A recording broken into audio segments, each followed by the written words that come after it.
Tell us a little bit about what you saw and being able to relay that message to Cora when you watched Kimbrel pitch and kind of help out so he wasn't tipping his pitches. So tipping pitches, we hear about it all the time. People at home understand what tipping pitches is all about. It's amazing. And that's remarkable.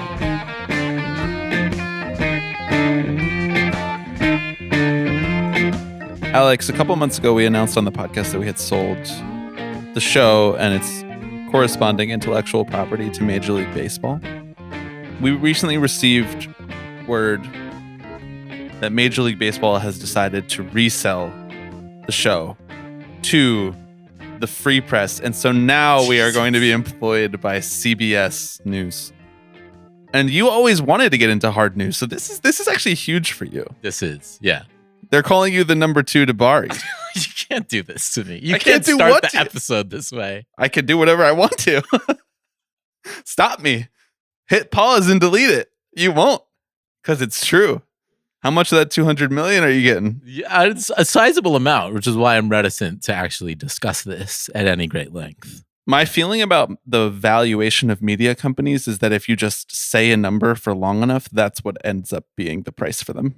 Well, that's correct. People are like, well, think about why the Free Press is worth that much. And it's like, because someone said they would pay that much for it. Like That's the free market at work. The value of something is whatever someone decides to pay for it. Like, I saw someone today. it's not inherently worth $200 million. I saw someone take a screenshot of the YouTube and pass around that they had recently done like an investigation into America's use of air conditioning as one of their feature articles, or like the history of American use of air conditioning. You know, this has been a piece of cultural commentary recently that Americans use more air conditioning than the rest of the world.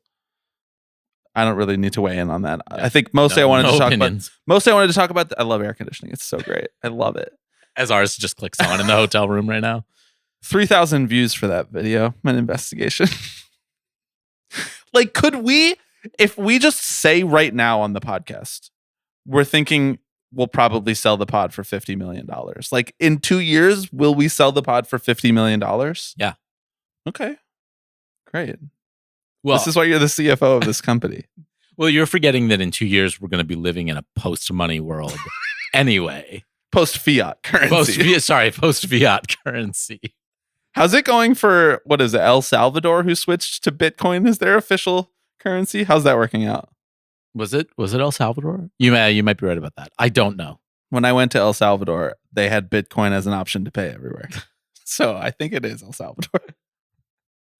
I don't know. Well, finally, there's a place for me to spend all my money that's currently sitting in my the French wallet company. Which company was that? It was not Chime, the fake bank. Nope. Certainly wasn't. It was Iboda. not. It was not Sezzle, which they were like digital coupons. Right. And Ibotta was like discount codes. Ibotta was the one that was like cashback rewards. So then what was Sezzle? That was buy now, pay later. Right? Oh yeah, you're right. Yeah. Buy now, pay later. AKA credit card debt. Uh-huh. I don't remember the name of the French crypto wallet, and I'm not going to look it up. No. Because it's funnier if we don't. Yes, I agree. Okay.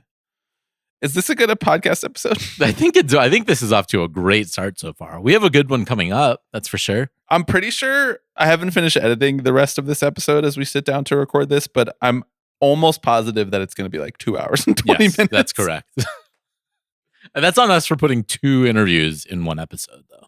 Yeah, but one is an investigation into what is the perfect formula for the perfect walk-up song, which is something that we get asked all the time. And so now, stop asking. Right. We're done. It's over. We've reached the bottom. Score is settled. Anything else that we need to talk about? The AI bubble? The AI bubble. You want to talk about the Oakland Ballers who are going to be doing an entirely AI-controlled baseball game? Oh, yeah, I did see that. We should talk about that. But yeah, we should talk about that. We should talk a little bit more about what's coming up in the episode. But before we do, I am Bobby Wagner. I'm Alex Baisley. And you are listening to Tipping Pitches.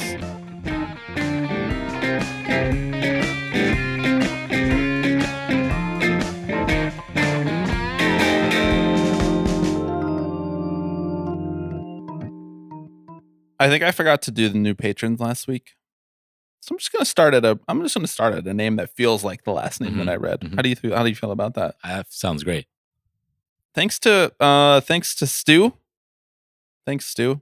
Thanks to Marissa. Thanks to Tuck. Thanks to Martin, Daniel, Nolan, Joseph, Jack, JD, and Nicholas. A lot of new patrons. People still signing up for the taste test? What do you think? I hope so. It was a crowning achievement of ours.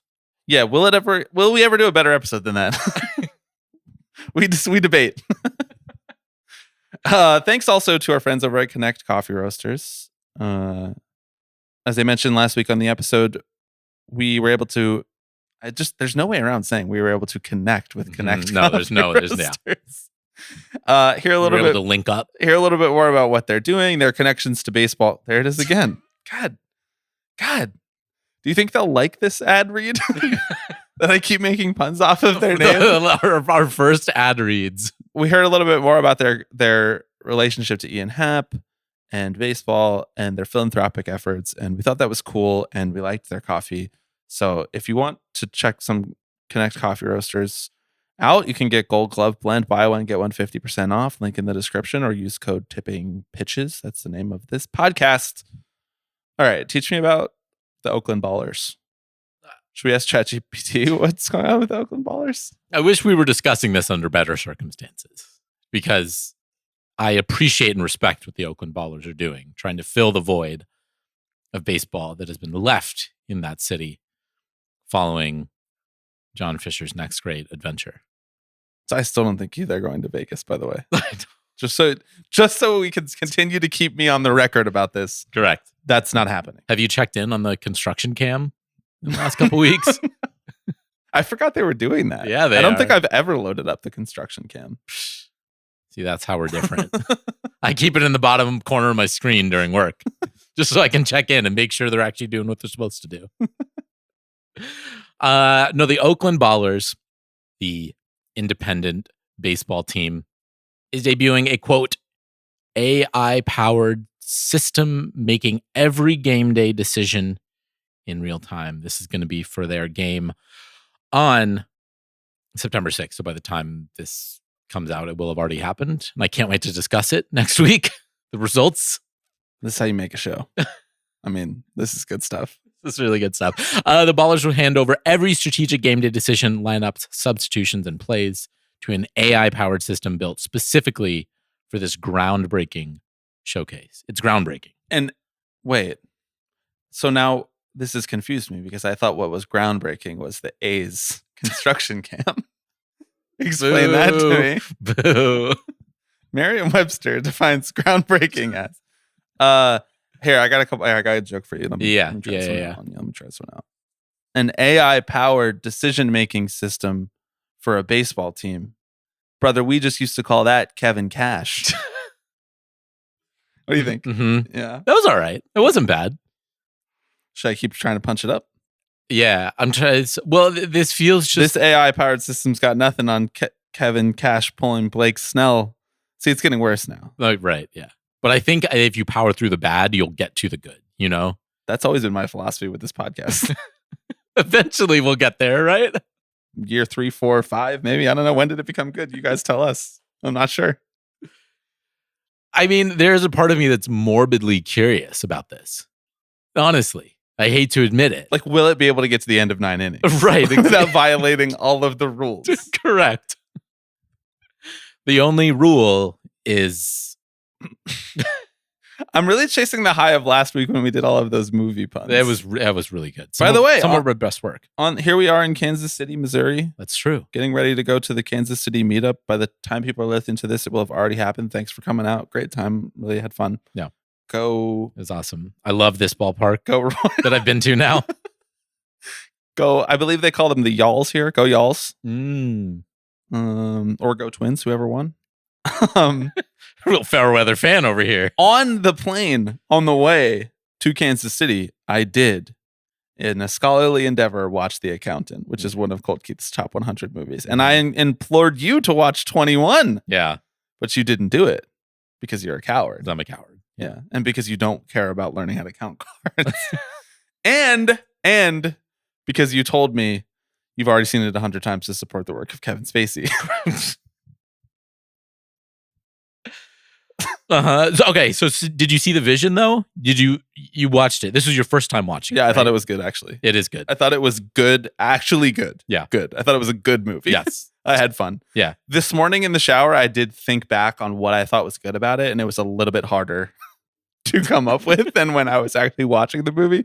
I thought more about what was not good about it, which was that the plot made absolutely no sense at all. Baffling casting of Anna Kendrick. She should be nowhere near this movie. Just not the tone. Not the tone. Yeah. But I love John Bernthal. He's important. That man is important to me. He's a legend. Yeah, so The Accountant. Maybe I'll watch The Accountant 2 on the way home. In your top 100? Not quite. Just missed.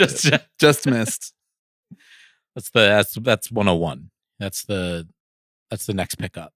I don't think so. 21 on the other hand. Delta has an incredible selection of movies. They do. This is not an ad. This part is not an ad. The Connect thing, that was yet. an ad. But Delta, if you're listening, they had a lot of baseball movies. Did they? Yeah. I saw 42 on there. Yeah. Ton of baseball movies. The Rookie, Trouble with the Curve, $1 Million Arm, some of the worst baseball movies that you could possibly find. Delta was like, we got to get these in here. We got to load these bad boys up. I was watching tennis the whole way. I'm sorry to report. I just wasn't compelled enough by the Osaka Anisimova match to shut off The Accountant. I was able to. I did finish the Sabalenka match, but no one cares about this. Why are we talking about this? I don't know. What Oakland Ballers? No, the spirit of independent and minor league baseball is trying weird stuff to attract fans for sure. This is not it. Yeah, this is not it. Try something else. Go back to the drawing board. That's my feelings on this. I agree wholeheartedly. You'll be shocked to find out that we agree on this regarding AI. Did you see Sam Altman say that it seems like there's a lot of large language model Twitter accounts out there? What do you feel about that? What does that inspire within you? I'm not sure it's something that I can say on a public podcasting feed. Should we start just doing every episode on Patreon? Unchain ourselves? Yeah. Unshackled. Yeah. Okay. Okay, so first coming up, we have a conversation with friend of the show, Lindsay Zoladz. She of Cowboy Joe West investigation fame. If you haven't checked that episode out, I'll throw a link to that in the description, where we went through and we did genuine music criticism on the music of Cowboy Joe West, noted retired umpire whose podcast unfortunately did not make it out of the podcast wars. Nope. A casualty. A casualty of pod fade, as we call it in the industry. Pod fade? Yeah. I haven't heard that one. Yeah, read a newsletter for once, dude. And then later in the episode, we have a conversation with Ryland Heagy, who is the lead singer and guitarist of a little band called Origami Angel. More importantly, Ryland is, I would say, and I think it comes up multiple times in this podcast, a sick individual, a sicko. Yeah. As far as his baseball fandom, and he wanted to talk about that and his beloved Philadelphia Phillies. It went all kinds of directions. Not what I was expecting, but definitely what I was hoping for. Yeah. Yeah. Well, and he gave his boots on the ground reporting as a musician. We got some front lines reporting on Walk Up songs and how he as an artist thinks about those, as well as Brad Lidge multiple times came up. You don't know nothing about Lights Out Lidge. You're right. Dude. I don't. You're not built on the foundation of Lights Out Lidge culture. I'm honestly not. That's why I lean on you for this. That's even as I sit here in my Phillies shirt. It's a good shirt. Yeah. Is it from Heavy Slime? No, it's not. Okay. Well, free ad for Heavy Slime too. We're just doing free ads everywhere on the podcast today. All right, let's go to our conversation with our friend Lindsay Zoladz.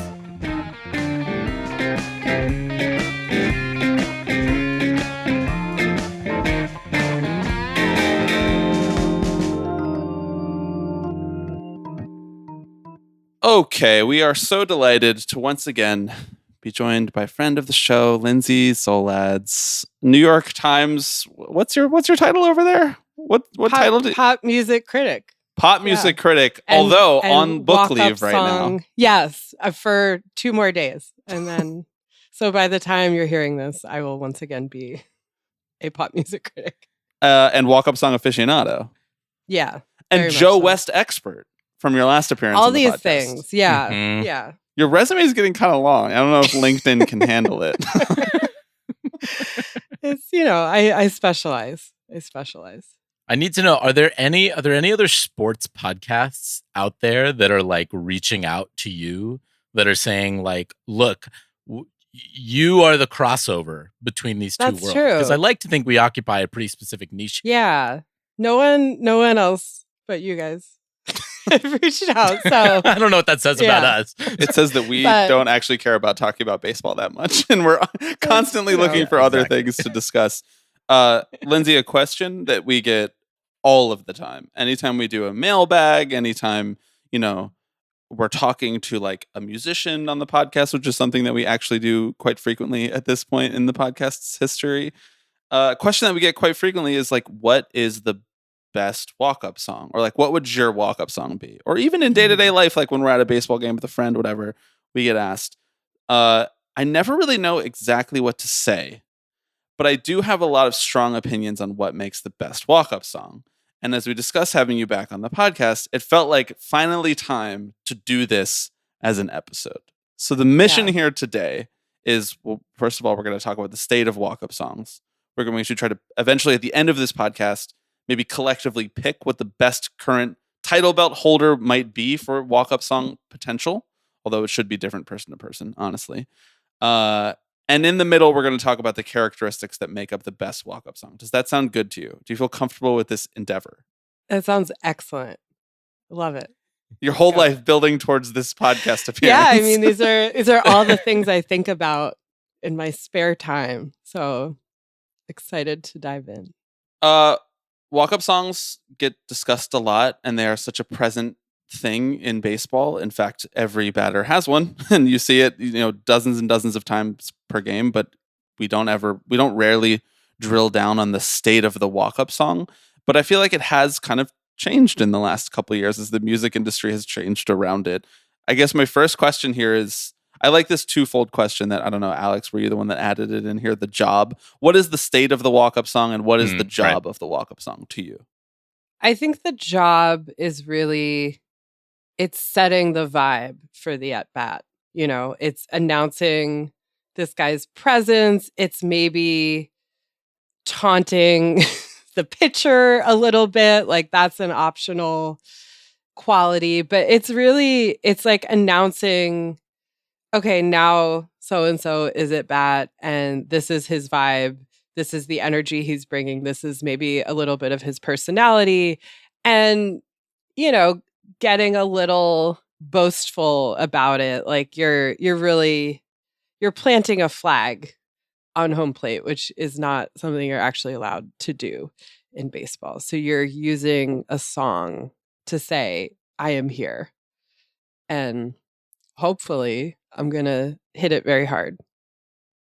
Yeah, it definitely feels like it's pump yourself up, right? Yeah. Like that's kind of tack A. And B is like pump the crowd up, right? Sure. And hopefully the byproduct, C, is like you get in the pitcher's head, right? But I'm like out here reading academic studies on like how D1 college baseball players pick their walk-up songs, Wow. I don't know if it's peer reviewed or not, but it's like that's what you're mostly thinking about, right? I want to lock myself in. Yeah.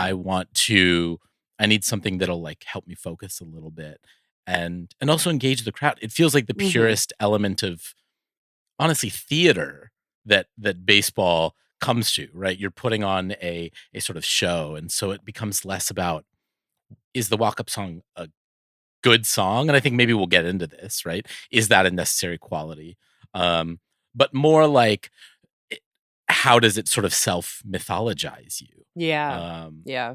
And I think that aspect of it is really fascinating to me, how the player and the song almost become unified after a period of time. Yeah. And it's a window into the musical taste of a Yeah. lot of these often very weird guys. that you don't always get such a personal glimpse. So much of the sound bites they're giving in an interview, and it's generic stuff. You don't get to know this guy by like asking him questions about how he knew what pitch to hit in a game, but you get a rather honest depiction of sort of what kind of music he's paying attention to. Like, is he someone who is aware of like current hits on the radio, or is he just like locked into the same Def Leppard song that he's had since coming up? Shout out Jeff McNeil. Let's go, Jeff.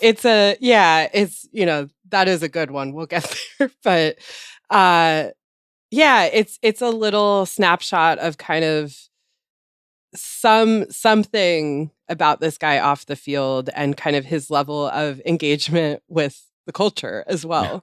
It's interesting because I feel like music more than anything, and also movies, which ironically, like Alex and I, by the time this podcast releases, our previous episode, we will have spent probably more time than is advisable talking about Colt Keith's top 100 movies list on IMDb. Are you familiar with this phenomenon, Lindsay? No. He is apparently a movie buff. However, like the list is baffling. Truly. It has like 9 Tarantino movies on it, as well as like The Hateful Eight is the top Tarantino movie by his. It's crazy town.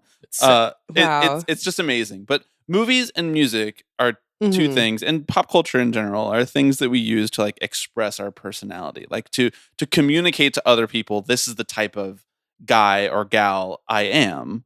I like this song. I like this movie. This says something about me.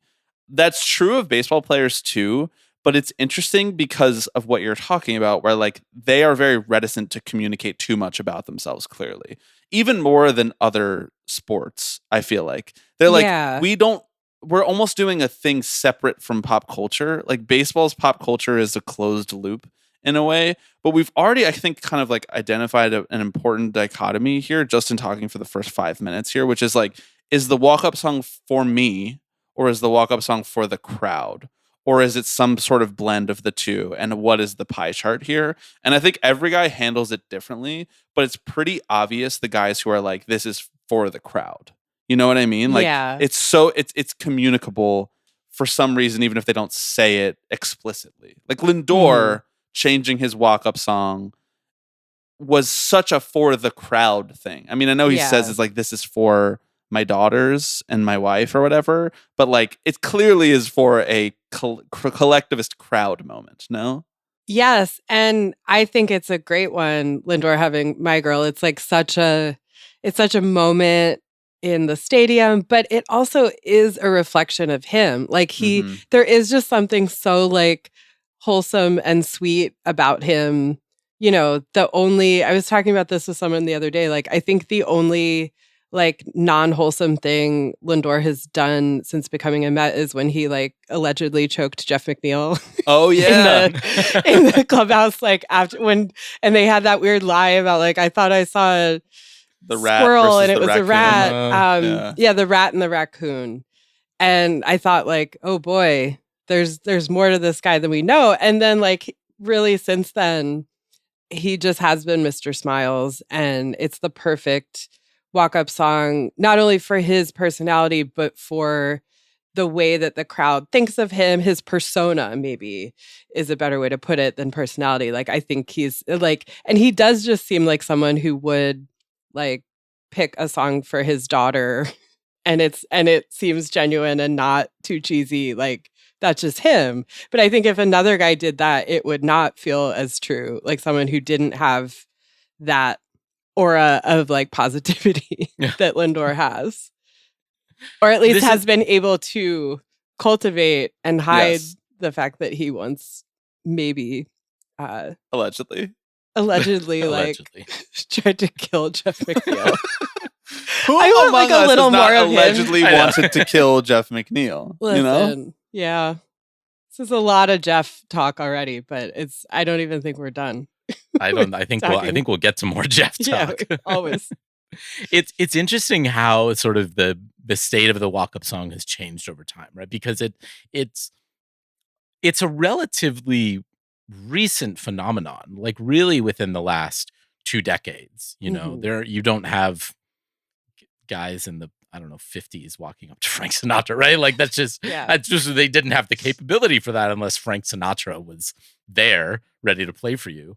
And it starts sort of in earnest in the 70s with the White Sox organist Nancy Faust, who just starts playing little riffs here and there. You know, she's like, "Yeah, take me out to the ball game. That's fun, but like we can do more to add in-game entertainment."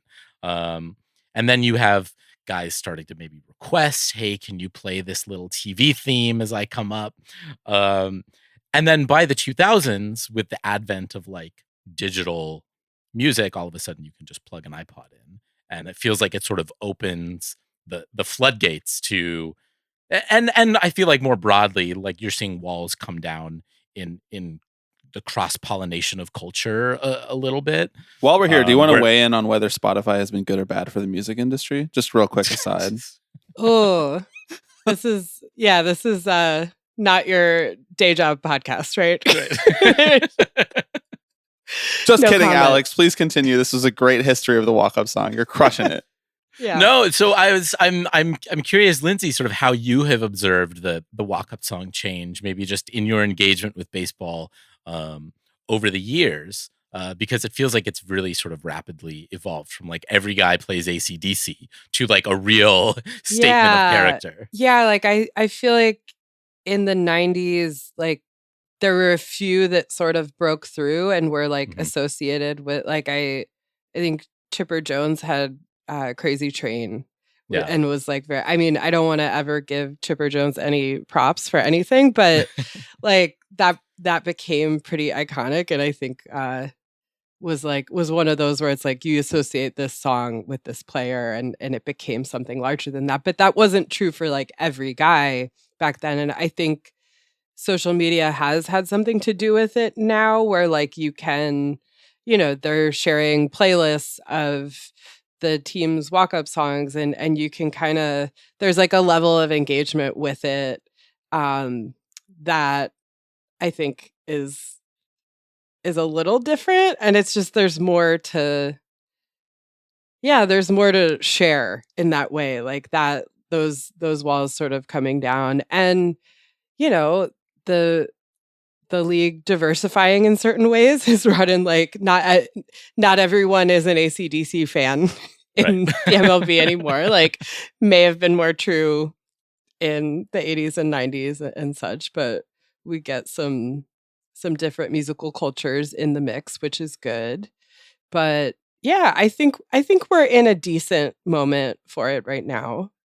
There's been this trend in basically every stadium that is not Fenway Park and Wrigley, that between pitches, the in-game entertainment plays music all the time now. Yes. To try to make it feel a little bit more, I don't know, like actually quite literally to try to give fans more dopamine rushes while they're at the game, because our attention spans are so much shorter. Like you can't wait the 20 seconds in between pitches without hearing some little jingle from some little song. And I wonder if this has an effect on our relationship to the walk-up song, because now the walk-up song has been sort of it's just part of this like constant DJ stream when you're at a Major League Baseball game. Do you feel that at all? Totally. I was at a game on Wednesday, and my boyfriend brought this up. He hates all the little things between pitches. He can't stand it. He was like, there just can't be like a moment of silence. Everything has to be prompted. And I don't think it bothers me like quite as much as it bothers him. It's like he truly was suffering.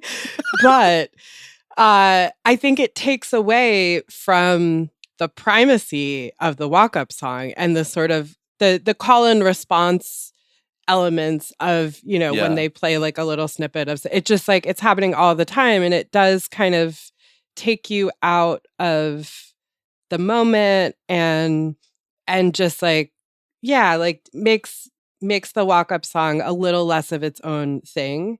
So I would certainly advocate for a little less of that. at most stadiums. I think it's gotten overboard. But Becoming yes, a return guy for just the purity of the purity of the walk-up song. Yeah. There's some unwritten rules about the walk-up song, that I think we ought to respect. Respect. Yeah. Who do you think is like really executing on the walk-up song? And like maybe almost this is too early to discuss this, because we're going to get into sort of what we think the characteristics are of the best sort of walk-up songs. But like, in your mind, what are the ones that are really executing, right? That are snapping the crowd out of the lull between plays, that are setting the mood? Like, what are the ones in your mind that stand out? Well, Lindor My Girl is, this is going to be a very Mets-centric list. Because My Girl is the spiritual successor to like the previous title belt holder for best walk-up song, which is Charlie Blackmon, Your Love. Which in Colorado, they would come out and then they would cut the music and then the whole crowd would sing along. And like that was, that sort of like set the stage for what Lindor has been able to do, I think. Yeah. And it's not like an obvious ripoff of that, because the song choice for Lindor is very good. But I'm always fascinated just in general by like what's going on in Pete Alonso's brain. And I'm always fascinated by his walk-up songs and always find them so funny. So he's using like the big riff from Layla this season, which honestly is perfect for him. It's so good. It literally rocks. And it's like, it does. I was thinking this at the game on Wednesday, like it just, in the most like lizard brain way, that sound communicates like, oh hell yeah, Pete Alonso's up. That's what that sound now means to me. And he also he's sort of, I think he's finally hit on the one that works for him, but he's been like trying different things out over the years. And I remember there's a moment where he had Fortunate Son, Creedence Clearwater Revival, and that was just like very funny. And he was an AC/DC bro for a while too, right? He was. Yeah, he's always leaned rock, which is interesting. Like, we have to talk genre too, and that's, I think, anymore like one of the biggest choices. Like, it's one of the last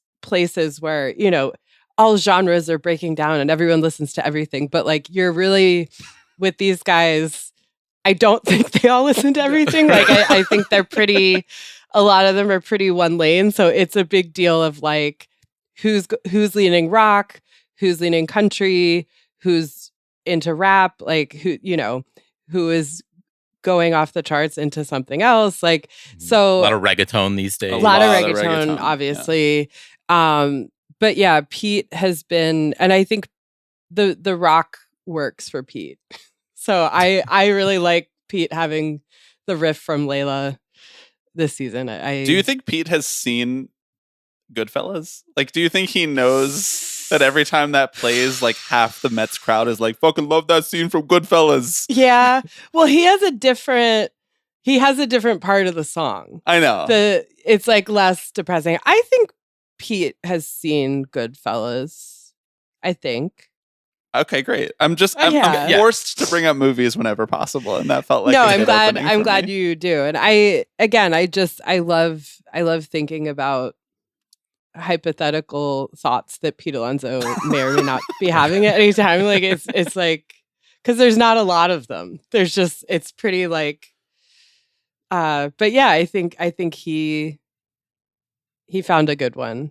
Like, Eric Clapton sucks, but as a person. However, a lot of the people who have good walk-up songs suck as a person. Actually, with that as a segue, a new Met that I was just looking up, he wasn't in the lineup the game I went to, so I actually did not get to hear this. But speaking of like terrible people who have made good walk-up songs, Cedric Mullins has Father Stretch My Hands Part 1 by Kanye West, which honestly, like, that there's like a real epic, that's another sort of genre of walk-up song, is like the really epic moment, like I'm walking up, like beat drop, and there's a really good just sort of crescendo in the beginning of that song that is, that works for that. I feel like there was a lot of guys going with like sicko mode in a similar vein for a while there. Yeah. Like that big, just the big maximalist. Like Mo Bamba, like really something that Sure. just like really driving bass, kind of cinematic. Yeah.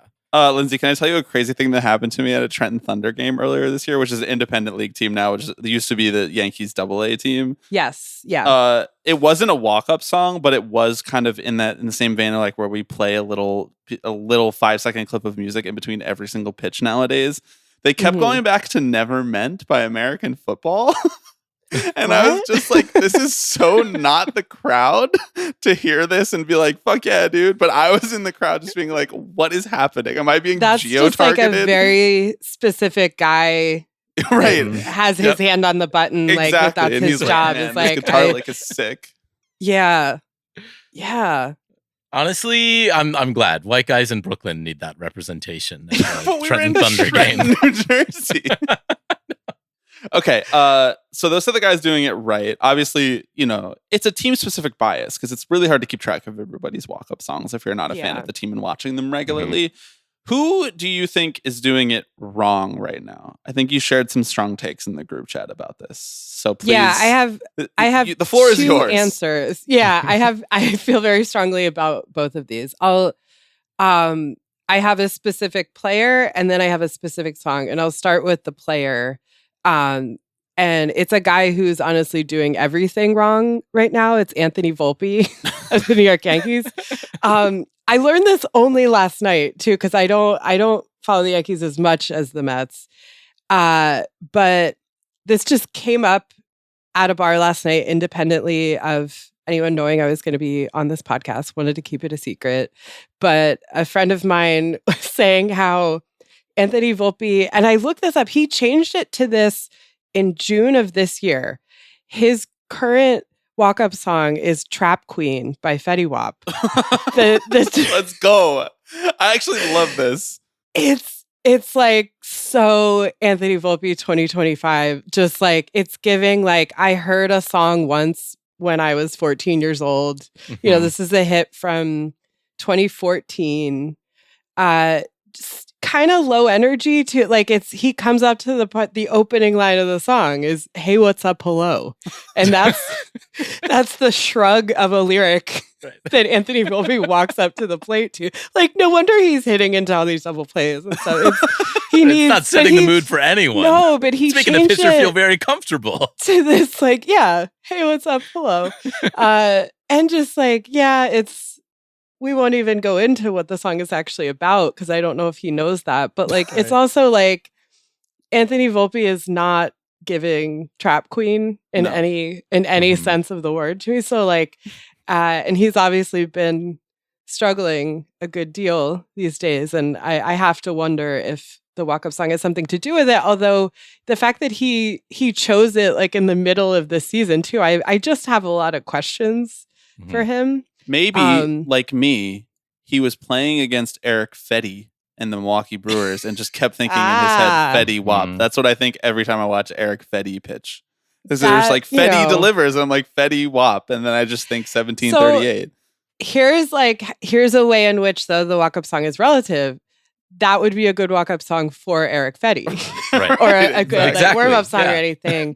So, but just like, I think the problem with that one too is like a larger issue with the walk-up song is like you're choosing between, do you go with like an oldie that everybody knows in the crowd, including like the parents and the older people, or are you going with something like that shows that you're like currently paying attention to new music? And this is like the worst of both worlds. It's like an old song. It's like medium old. It's just like anyone that is paying attention to like that type of music is just like, God, this brings me back to like 11 years ago, which is not really what you want. But it's also like, I don't think anyone over the age of 50 in the crowd like knows that song. So you're losing out on that element of it too. But that is like a fundamental question we should talk about as well. Like, do you go new and show that you're young and cool? Or do you sort of pander a little bit to the all ages element of the crowd? And maybe I just am respecting the unwritten rules again of the walk-up song, but I sort of like when someone tries to go a little more crowd pleasy and not such a specific reflection of like, this is what I'm into like right now, or this is the hot song this year. Yeah. Puns on your name are kind of actually cool, I think. I think that's like Jacob Young on the Nats walks out to Forever Young. That's just good stuff. Yeah. He's going to be Forever Young. His last name is Young. And everyone can sing along. You know, it's not too niche. Everyone in the crowd knows that song. I think this segues into like, I think the danger of, there's two dangers of having sort of like a current hot song as your walk-up music. And this segues into my other like who's doing it wrong. And this is more like about a song than a specific player. But when you pick a song that's like currently hot this year, is a big hit, very recognizable. A lot of guys also going to pick it. So you're not distinct. And B, it's kind of going to like date the season a little bit. So the song that I have seen have heard a lot of guys pick this year that I have a problem with and think is a bad walk-up song is Luther by Kendrick Lamar and SZA. Too down-tempo. It's basically a ballad. I think, so Matt Olson had it. I noticed Brett Beatty has it sometimes for the Mets. Yeah. There's like a few other guys. I think maybe someone on the Dodgers, maybe Will Smith had it. So there's also I was looking. Will Smith who walked up to Drake for a while. So that would be a real statement of intent. So that's also if he switched like, over to Kendrick. He's like, he's a pacifist. He's like, but he's a guy that like, there's a lot of punny potential. Like he could do a lot with getting jiggy with it or something. That would like, be awesome. But maybe he wants to be like, I don't reduce me to that. I've had to deal with my name. I thought you were going to say maybe he doesn't support violence on the stage at the Oscars. No, he definitely does. Sure. I just know that he does. I know this about him. But anyway, Luther is a very popular walk-up song this year.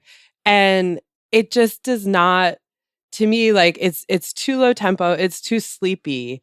The reason a lot of guys are using it, A, Kendrick is very popular right now. But B, there's like a little call and response thing. Like most people have it queued up. So it's when he's like, hit them with that fire, fire, fire, fire. But like even that as a call and response, like Kendrick sounds like he's falling asleep on the track when he's doing it. And it's like kind of a joke in that way. But I think that's an egregiously bad one. And I think another element that we should talk about that I think makes a walk-up song is a certain tempo. Like I don't know how many beats per minute it has to be.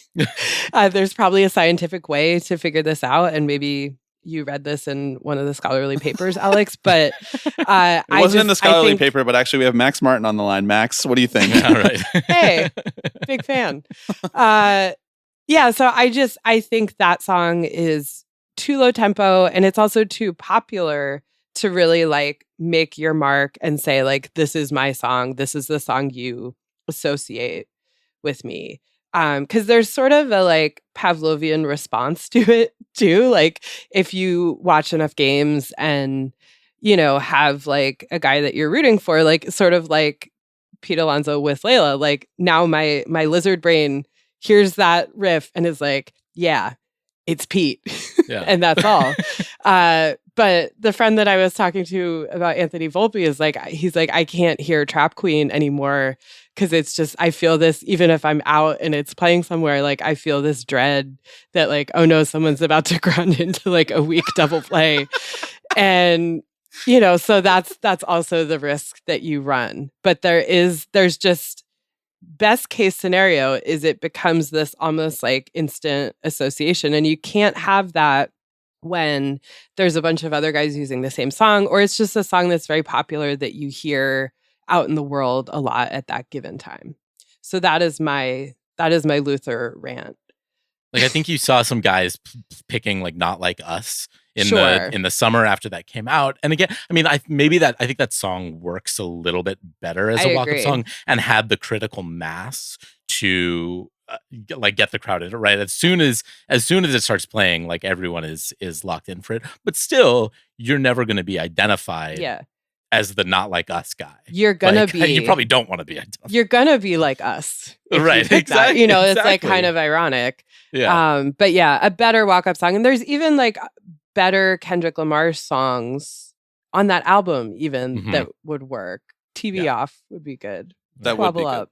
Good. Yeah. But Squabble Up would be great. But Brett everybody's Beatty walking up to Luther. Squabble Up, I don't think works either. Like maybe we should just divert away from Kendrick for you, Brett. And that might be what you like, but it's not what your persona is. That's actually a great point. It may be what you like, but it's not what your persona is. You got to think persona beyond just what you like. And that's, can be a little unfair because if you need it to be like your I'm locking in song, but I think the ideal one plays to both sides. The question that I've always had about if you need it to be your I'm locking in song, though, is like, in order to get a hit in a Major League Baseball game, you need to hear 7 seconds of this song that you like to lock in. Also, like, it's just that, I don't know. Psychologically speaking, that just does not track for me. Sorry. I think psychologically speaking, Pete Alonso does need that. Like, I think he's the exception that proves the rule. That actually leads me to my next question, which is because the next question, I think, for this subset of players, they actually do need to hear this song to lock in, and that's relief pitchers. Has the walk-up song actually been overtaken by the walk-out song for relief pitchers? And has Edwin Diaz really been the main culprit in doing so?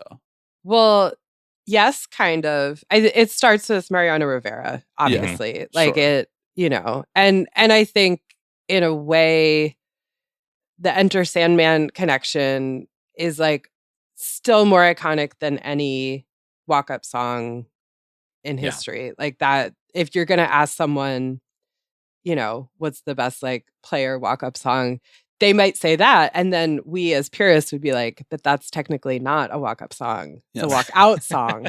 Yes. But I think in the popular imagination, there's not as much of a distinction. But, the relief pitcher gets the benefit of having the long run out there, the really dramatic, run to the mound.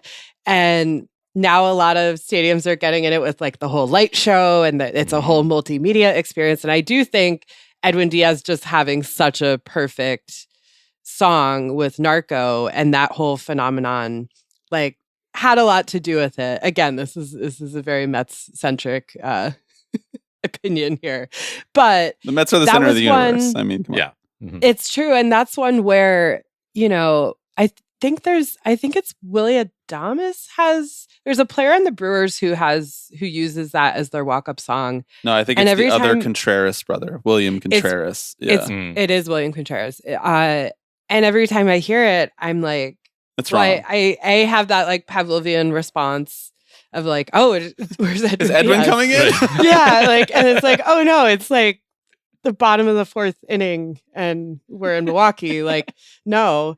So that's one where it's just like, I don't know who had it first. I'm sure to Brewers fans, like that's his song and whatever. But it does, when there's a guy that's so associated with one song, you kind of can't go there. You got to pick a different song. You got to just like take the L and move on and say this song belongs to Edwin Diaz. But yeah, I think the relief pitcher song is its own phenomenon and also a fascinating glimpse into a whole other category of weird guys and their taste in things and their vibe and energy level too.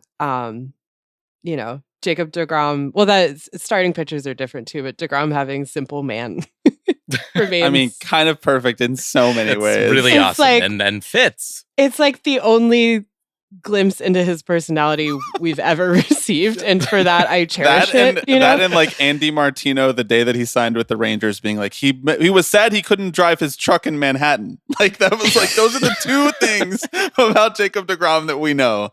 And know? those two facts just work so well together. I know, Like they're that's like the same guy. hand He's- meat he's a glove, right? simple man. Exactly. Alex, We should we miss talk you, about Jake. the pro rating?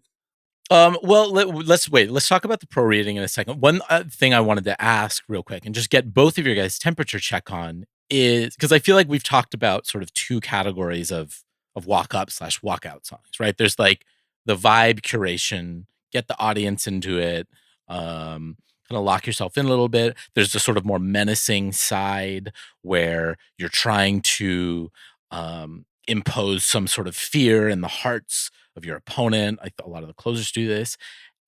And then there's like the ironic walk-up song, right? The guys who pick something purposefully so far away from a lot of these criteria that we've talked about that it sort of shakes you out of it, right? You had Josh Reddick a while back walking up to Careless Whisper. Yeah. At one point, Gerardo Parra on the Nationals was walking up to Baby Shark. What is your guys' perception? Jail for that one. Okay, all right. Jail. Maybe that's the answer. Does it fit? Do you just have to do it perfectly? I think the ironic walk up song is a high ceiling, low floor kind of situation. Like I can vibe with it if you get it right and you're funny, but it's hard to be funny. You better do it right. You better do it right. It's like sort of like heckling a comic. Like if you heckle a comic, you better say something funny. Right. And if you don't, then it's going to really flop. You know, you're going to be all over TikTok as the guy who got kicked out of the comedy show. That's how I feel about the ironic walk-up song. Yeah. I sent you guys this link before the show that I guess Christian Yelich was using Vanessa Carlton's 1,000 Miles recently, which like I can see that working. I can see the crowd getting it. Like that's a sing-along. Yelich has some personality. I don't know that I'm like funny guy, but he's enough of a star that it kind of works and seems self-aware enough. So I can see that, like, but I'd imagine he's gonna switch that out to something more serious. Like that feels like a temporary thing. But I agree, like the ironic walk-up song, it's a risk. Like you gotta do it right. And you gotta have enough personality that the irony translates, you know, that we get that this is ironic.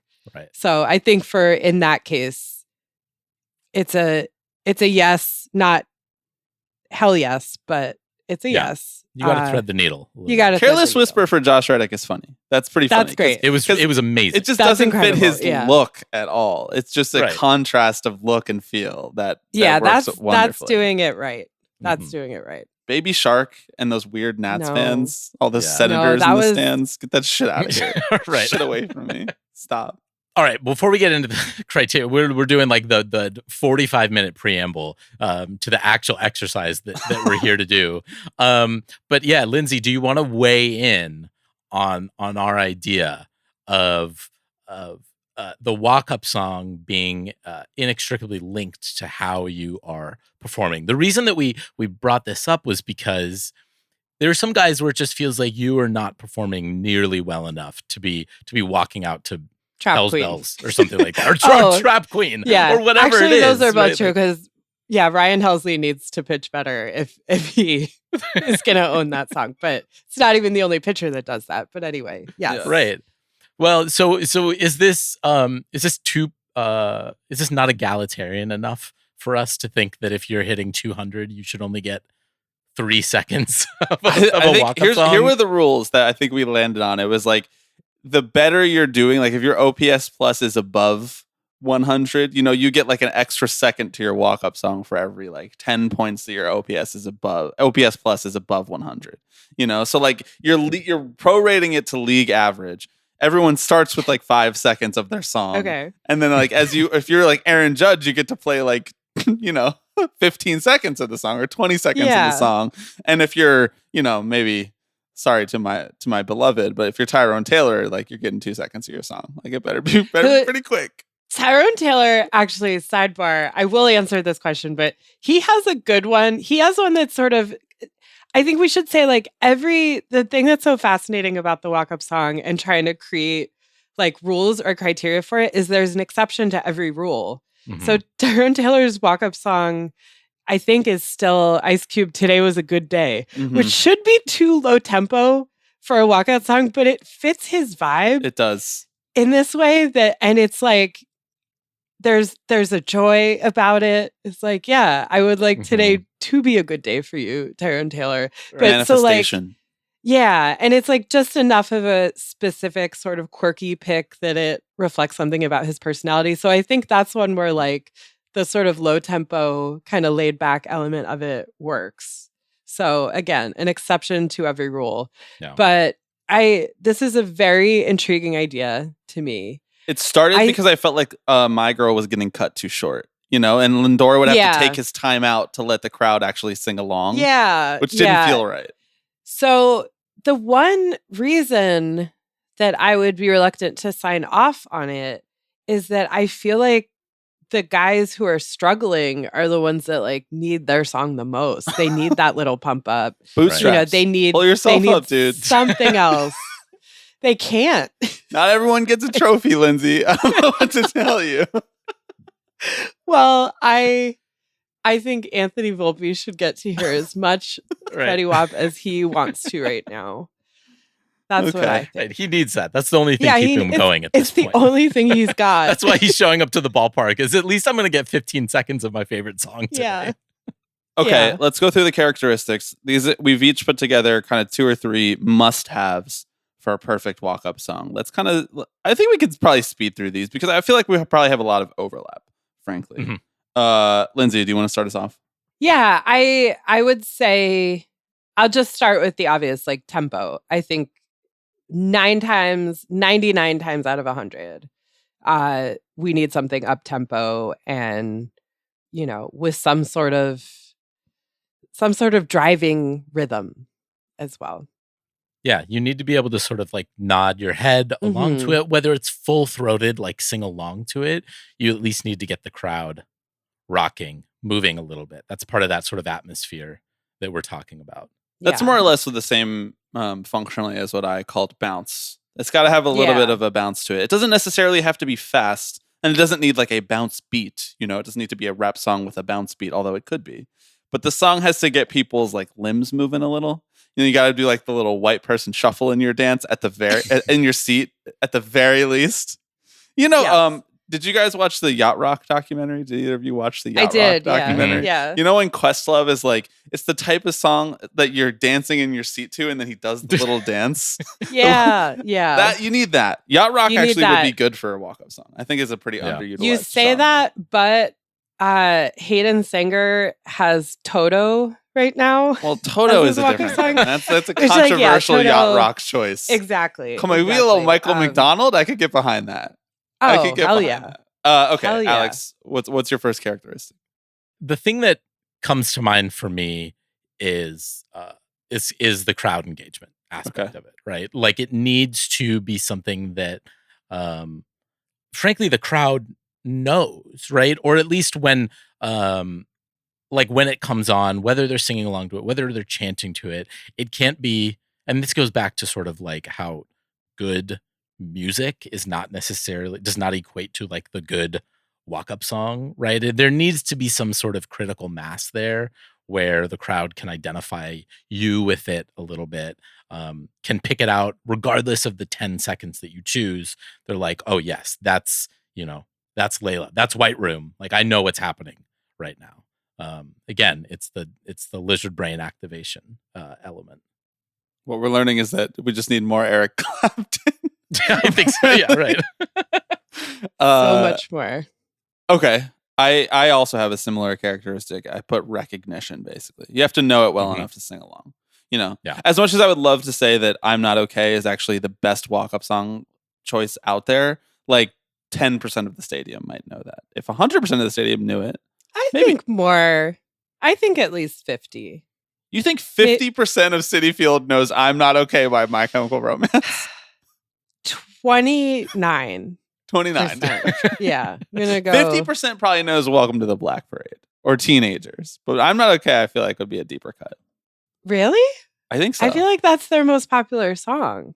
Maybe just in my emo universe, but potentially for the real heads. I challenge a Mets player to give it a try. And I would love that. If you're listening, Tyrone Taylor, I would be Give it putting a in an spin, interview yeah. request immediately. Like before the song was even done playing, I would be writing an email to Jay Horowitz being like, I need to talk to this player. Okay. Yeah. Next characteristic, Lindsay. So this is another one that is not mandatory across the board because I think we've discussed a few exceptions, but I'm going to call it menace, a sense of menace, a sense that like you're walking to the plate and this song is somehow communicating like this is a bad man and he's about to hit the ball very hard and it's not going to be caught. And, I think there's a lot of different ways to interpret that. Like, I think as we've discussed, Lindor is not a player that this is going to apply to, and he's leaned into the other element of that. But just, a little bit of menace, a little bit of danger, like some foreboding. Slight hint of potential violence. Like, let's go. Benches might clear when this guy might freak out. Yeah. So I like that. That's personally doesn't work for everyone, but it's something that often works. Yeah, I feel like I think of someone like Jonathan Papelbon and Shipping Up to Boston with this when he's coming out, right? Like, God damn it, we're going to reserve our takes on Jonathan Papelbon here. However, the intro to that song, you hear that coming out, and the sort of like, again, this has the tempo a little bit there. I guess because the intro to that song doesn't really have any singing. There's not a lot of crowd engagement, but it does feel within the first 10 words of that song, he's like, I lost my leg. I'm like, what are you talking about? What the fuck are you on about, man? Probably best if you don't play the lyrics portion of it. I can't believe you just hit me with Shipping Up to Boston. I feel like the Shipping Up to Boston is sort of our version of the Rickroll. Okay, Alex, what's the next characteristic that you put down? It being synonymous with the player, right? Like the best walk-up songs, especially for hitters, you're going to hear them 3 or 4 times a game. You're going to hear them hundreds of times over the course of the year. The best walk-up songs in my book are the ones where you hear it. And like we were saying, we're like, yes, that is Jacob deGrom. He is a simple man, You hear David Ortiz walking up to Big Papa, and I'm like, I get it. I see all of this right there. And so that for me, having something that, years down the road, if you never change it, becomes synonymous with you and your personality feels really important. And maybe this applies less to the guys who change it every few months, depending on where they are. But I think for me, the best ones are the ones that become, synonymous with you. I think consistency is a piece of that. Like to be the GOAT walk-up song, you have to trust your own choice enough to go back to it year after year. Guys get like really, I feel like they switch it up. Even Lindor like backed off of My Girl being his walk-up song exclusively and started doing Ain't No Mountain High Enough. Yeah. And that was like, that's a fun song and a good song and one on paper that feels like it should work. And it just was like much harder to sing along to. And it didn't work quite as well. Yeah. And only underscored the correctness of My Girl. I think he's like scaled back. I think they're just playing that every time now. But yeah, like a guy. Yes, they are. You get a lot of guys that just have like a whole playlist or have like, I think Soto is one like this year that like I looked up his walk-up song and it's like 8 different songs. And it's like, bro, just pick one. I want to associate this one song with you. This is a guy who just wants to listen to music while he's playing baseball. He's like, it's not really about the moment. It's just about, I need to get my listens in. It's like understandable impulse, but that does not a good walk-up song make. Right. So agreed. Okay. The last characteristic that I wrote down, besides bounce and recognition, is the song. The song needs a hook. Like not every good song has a hook that is memorable in people's minds. And this is sort of like in conjunction with the fact that the crowd needs to know it, but the crowd needs to not only know it, but want to sing it. Like you have to want to sing along. Like it has to be the type of song that encourages that. It can't be like so good and so, so well sung that you are too intimidated to sing along. This is why Piano Man is the greatest 7th inning stretch, is because Billy Joel's not actually that good of a singer. and everyone feels like they could do their own Piano Man there in the stadium, including Alex, who fucking hates Billy Joel for some reason. Can't understand that. It needs a hook. To be the best version of a walk-up song, it needs a hook. I agree with this to the extent that you're playing the like portion with the lyrics, right? It's like, and you have to choose the right part of the song too. This is a whole other piece that we haven't even talked about yet. Yeah. Yes. Yeah. I've came across the website Ballpark DJ, which lists what they call the top walk-up songs in baseball, along with the 4 best song start times, right? So for Thunderstruck, it's either the 0-second mark, the 25-second mark, the 26-second mark, or the 29-second mark. That's real. That's helpful information. That's news you can use. I like this website. Okay, Lindsay, any other characteristics that you wrote down? I think, Alex sort of said this, but a reflection of persona. And which I think I've come to liking that word better than personality. Because, I think some of it is unknowable, but how does the crowd see you? What kind of energy do we associate with you? And just having like a fitting relationship between those things, I think is key. Yeah, it's definitely less about authenticity and more about how you sell it, right? Like it's not... That's showbiz, baby. It's showbiz. It's about convincing the audience that this is who you are. Actually, right? wait, would you say that's the life of a showgirl, Alex? It's the life of a show boy. That's right, it is. Okay, here are the characteristics that we've collectively come up with. Bounce and tempo, a hook, has to be recognizable by the audience and inspire crowd engagement. It needs to be a personality or persona match for the player who chooses it. And Lindsay has added in a wrinkle here that it needs to have some level of menace and intimidation to the pitcher in order to be the true platonic ideal of a walk-up song. With all that in mind, what are some songs that come to mind? Obviously, it's impossible to say that one song is the exact right walk-up song because it's so dependent player to player. But maybe for us or for generic baseball player, or if we were to create a playlist or a small collection of songs right here that in theory could be the title belt holders, what's coming to mind for everyone? Well, my true answer to this question, this was the song, this would be my walk-up song if I were a baseball player. And I can say that confidently because this was the song that I would ritualistically listen to when I played soccer as I was like putting my shin guards on, pulling them up, and like putting my cleats on and just getting into that mentality. And that was Welcome to the Jungle by Guns N' Roses. Picture me as a 13-year-old girl just ready to be told that you can't slide tackle in this league because you can't. That like got me in that mindset. And that's still a song that if there's a big sporting event, there's like a big game that I'm getting pumped for. As I said, I lean menace with all of this. That is a song with menace to burn. And also just has that, we were talking about the sort of dramatic crescendo. Like I would start it at the beginning of the song and there's sort of that drop and there's a little crowd interaction. You could kind of do the, whatever he says there. But yeah, it's everybody knows it. It's cross-generational and it says, here I am. Welcome to the jungle. Right. I'm pretty sure. I think Randy Johnson had this as his walkout song for a while, which like totally tracks. Yeah, and then he killed a bird. Right. So he played the walkout for him at spring training. Like, I told you, bird. Welcome to the jungle.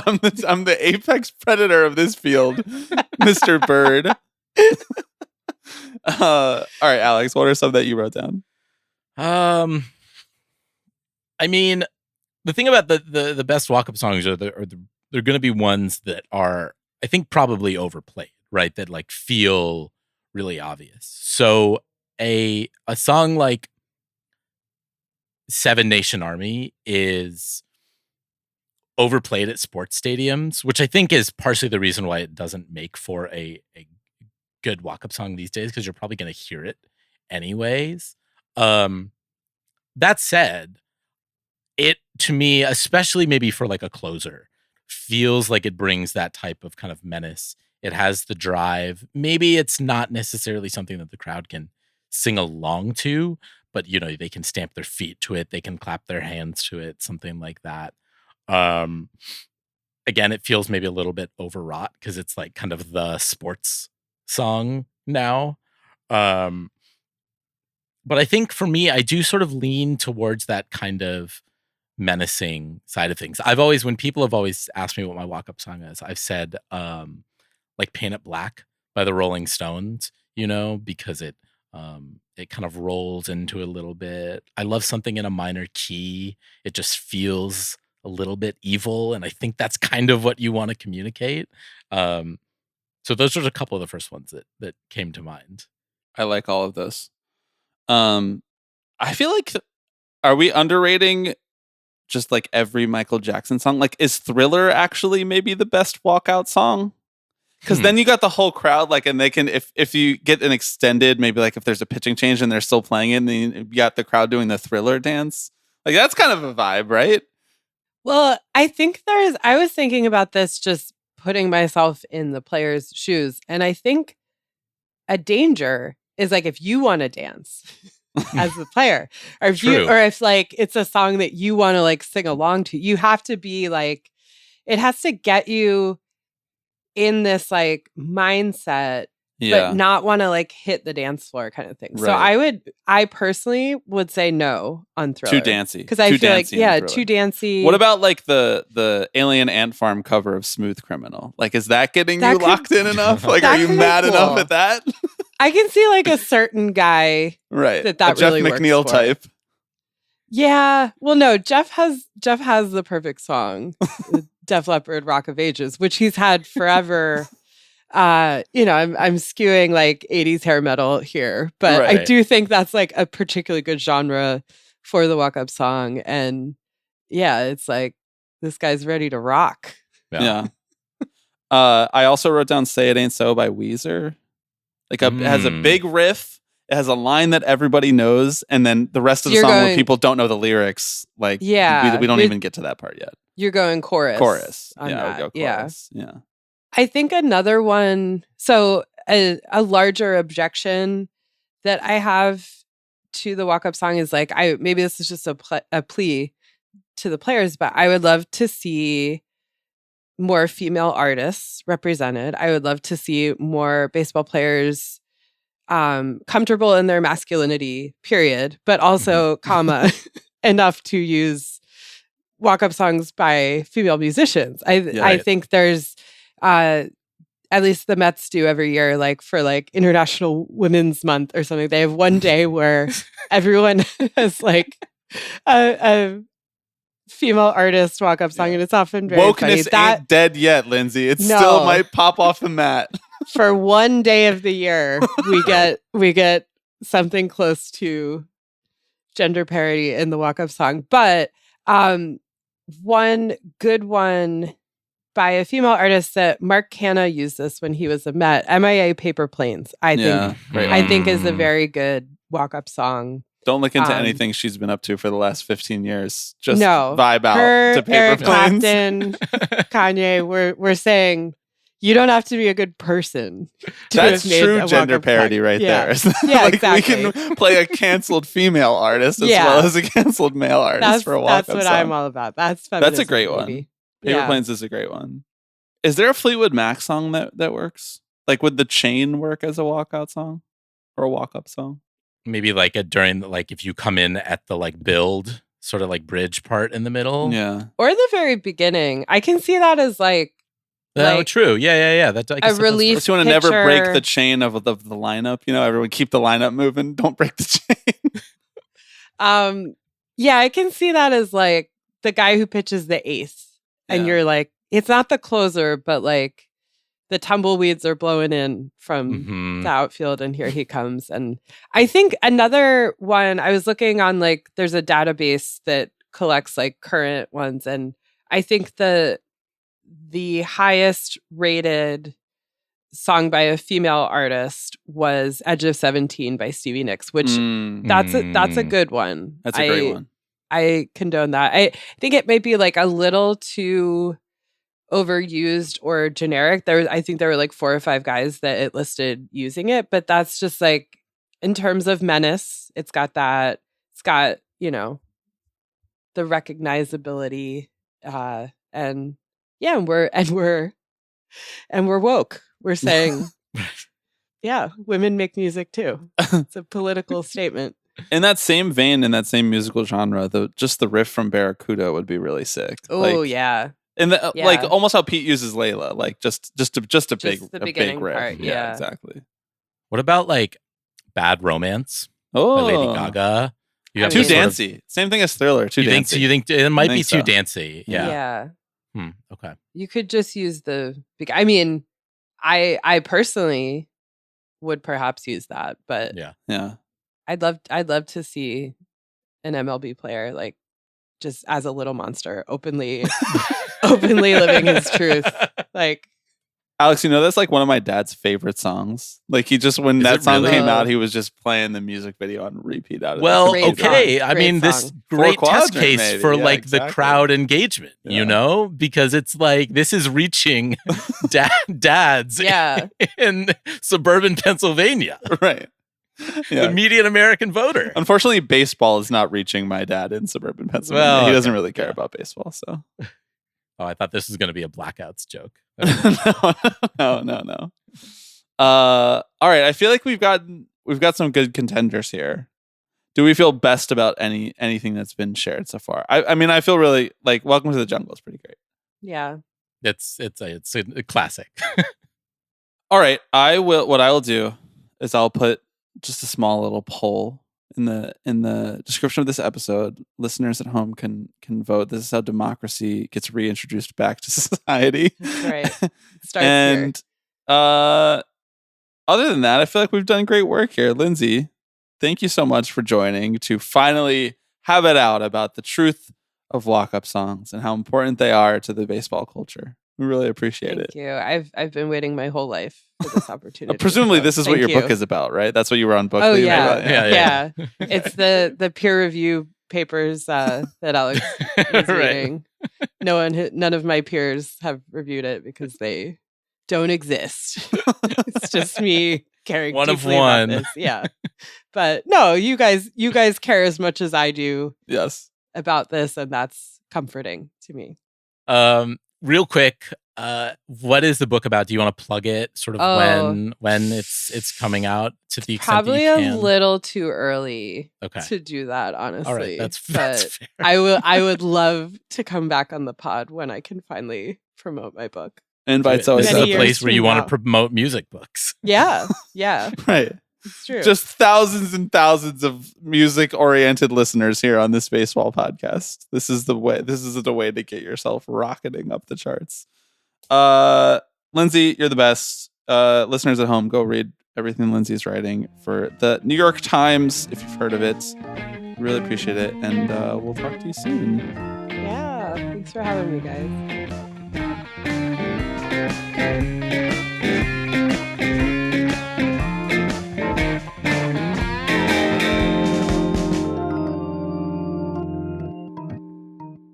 Okay, we are now joined by Ryland Heagy of Origami Angel. Ryland, what's up, man? Thanks for joining the pod. Bobby, Alex, what's going on? Stoked to be on. Stoked to talk some ball today. Thanks for having me. You're the latest in a long line of musicians who are coming on our baseball podcast to not really talk about music at all, just for an opportunity to talk ball and not be asked about their songwriting and the album and their tour and all that good stuff. No, for real. Like, we actually just put out a song today, and there was Rolling Stone, Brooklyn. I said, I don't want to talk to any of you guys. It's September. The 28-man roster just dropped. I'm getting ready for the playoffs. I'm getting ready for the postseason. So we can save all that for maybe when we drop songs. And a month where baseball's not being played, but right now I'm coming on tipping pitches. I'm only thinking about the seams. Listen, you have to do it, like you have to get your priorities straight. And everyone's priority during baseball season should be their entire emotional state being dictated by a 26-man roster of guys you don't really want to know much more about than what they do on a baseball field. Exactly. And I have actual real like stake in that and proof that I can get into later in the pod. But I just trust me that I know that more than anybody. I think that there's a lot of people in the world who, not that I have that much of a footprint, but the niche, my micro niche of people might think that I spend all of my day thinking about music or chords or lyrics and stuff. I do spend some time on that. Not as much time as I spend on fan graphs. Not as much time as I spend on, I'm an incredibly lucky person where music is currently my full-time job. But the byproduct of that is that I get to be a complete degenerate nerd about, most of my sports, but particularly you're baseball. I'm a sicko. You got to be a one sicko. Of us. I'm one of you. Like I was having this conversation with my dad the other day, who is someone who, put me on to baseball, part of the start of my journey. But I was just like, something happened to me, man. I don't know. There's a diagnosis in there for sure, but we won't get into it. But I've never had an interest that I was normal about. I've I've never had a casual interest in my life. It's either I pretend it doesn't exist or I know the minuscule details of every little spot. And I don't know. Baseball is definitely one of those things. Okay, to this end, that brings you to the perfect segue into my first question, which is, so we had Frankie from Maxiel on the drummer from Maxiel, a couple months ago, and she is a huge Mets fan, huge Mets fan, and like a true sicko. And she told us that, like, we were talking about how she follows the team when they're on the road. Like, is it hard given the start time of the show or whatever else? And she was like, no, it's not hard for me. I put MLB TV on a phone and I prop it up next to the drum kit. And I think that means she holds the title belt for this most sicko behavior of anyone who has ever been on the podcast. So I ask, can you possibly match that? I, unfortunately, have already done this countless times, not just for MLB, also for NFL, also for NBA.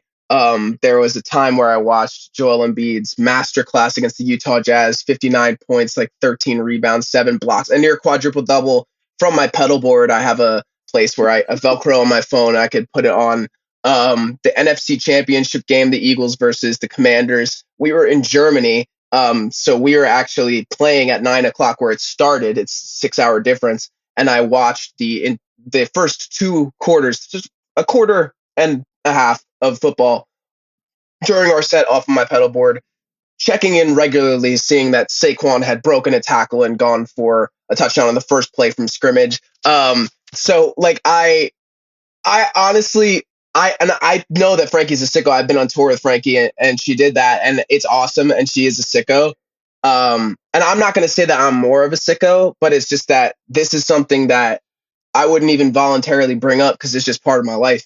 Is it hard to like lock it, like 2 things at once? All right, you're actively doing your day job or night job, I guess, so to speak, while also locking into a Phillies game or Eagles game or whatever. I know me, if I have a game in the corner of my screen at work, that work is not really getting done. Like, is it just sort of like muscle memory for you? You're like, I got the chords down, so I need to know what happens on this 0-2 count.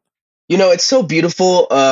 Like the show, I think, in the life of a musician, especially in like this world of like the rock show, I honestly, the way I tell my guys is like, to me, the day is over after sound check. The rest of the stuff is just like, this is what we dreamed about, man.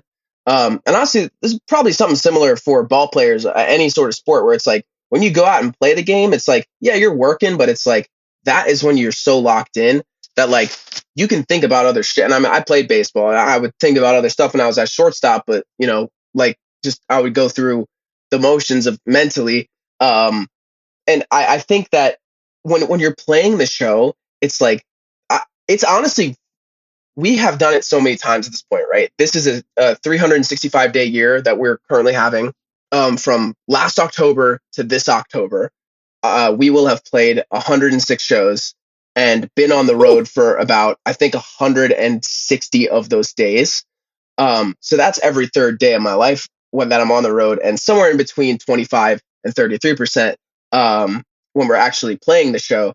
That hour where you're actually playing the music, especially when it's similar set list every night, and that stuff, it's actually not really part of it at all. It's such a that's small the easy part. That's a part that is the same. It's the only constant that I have in my life. So when I have the NFC Championship game, or I have NLDS game 2 chilling on my phone and I glance over, I will say there are sports that it's hard to do with. It's hard to watch basketball. It is very, very easy to watch baseball off of your phone at your feet because of the pace of the game.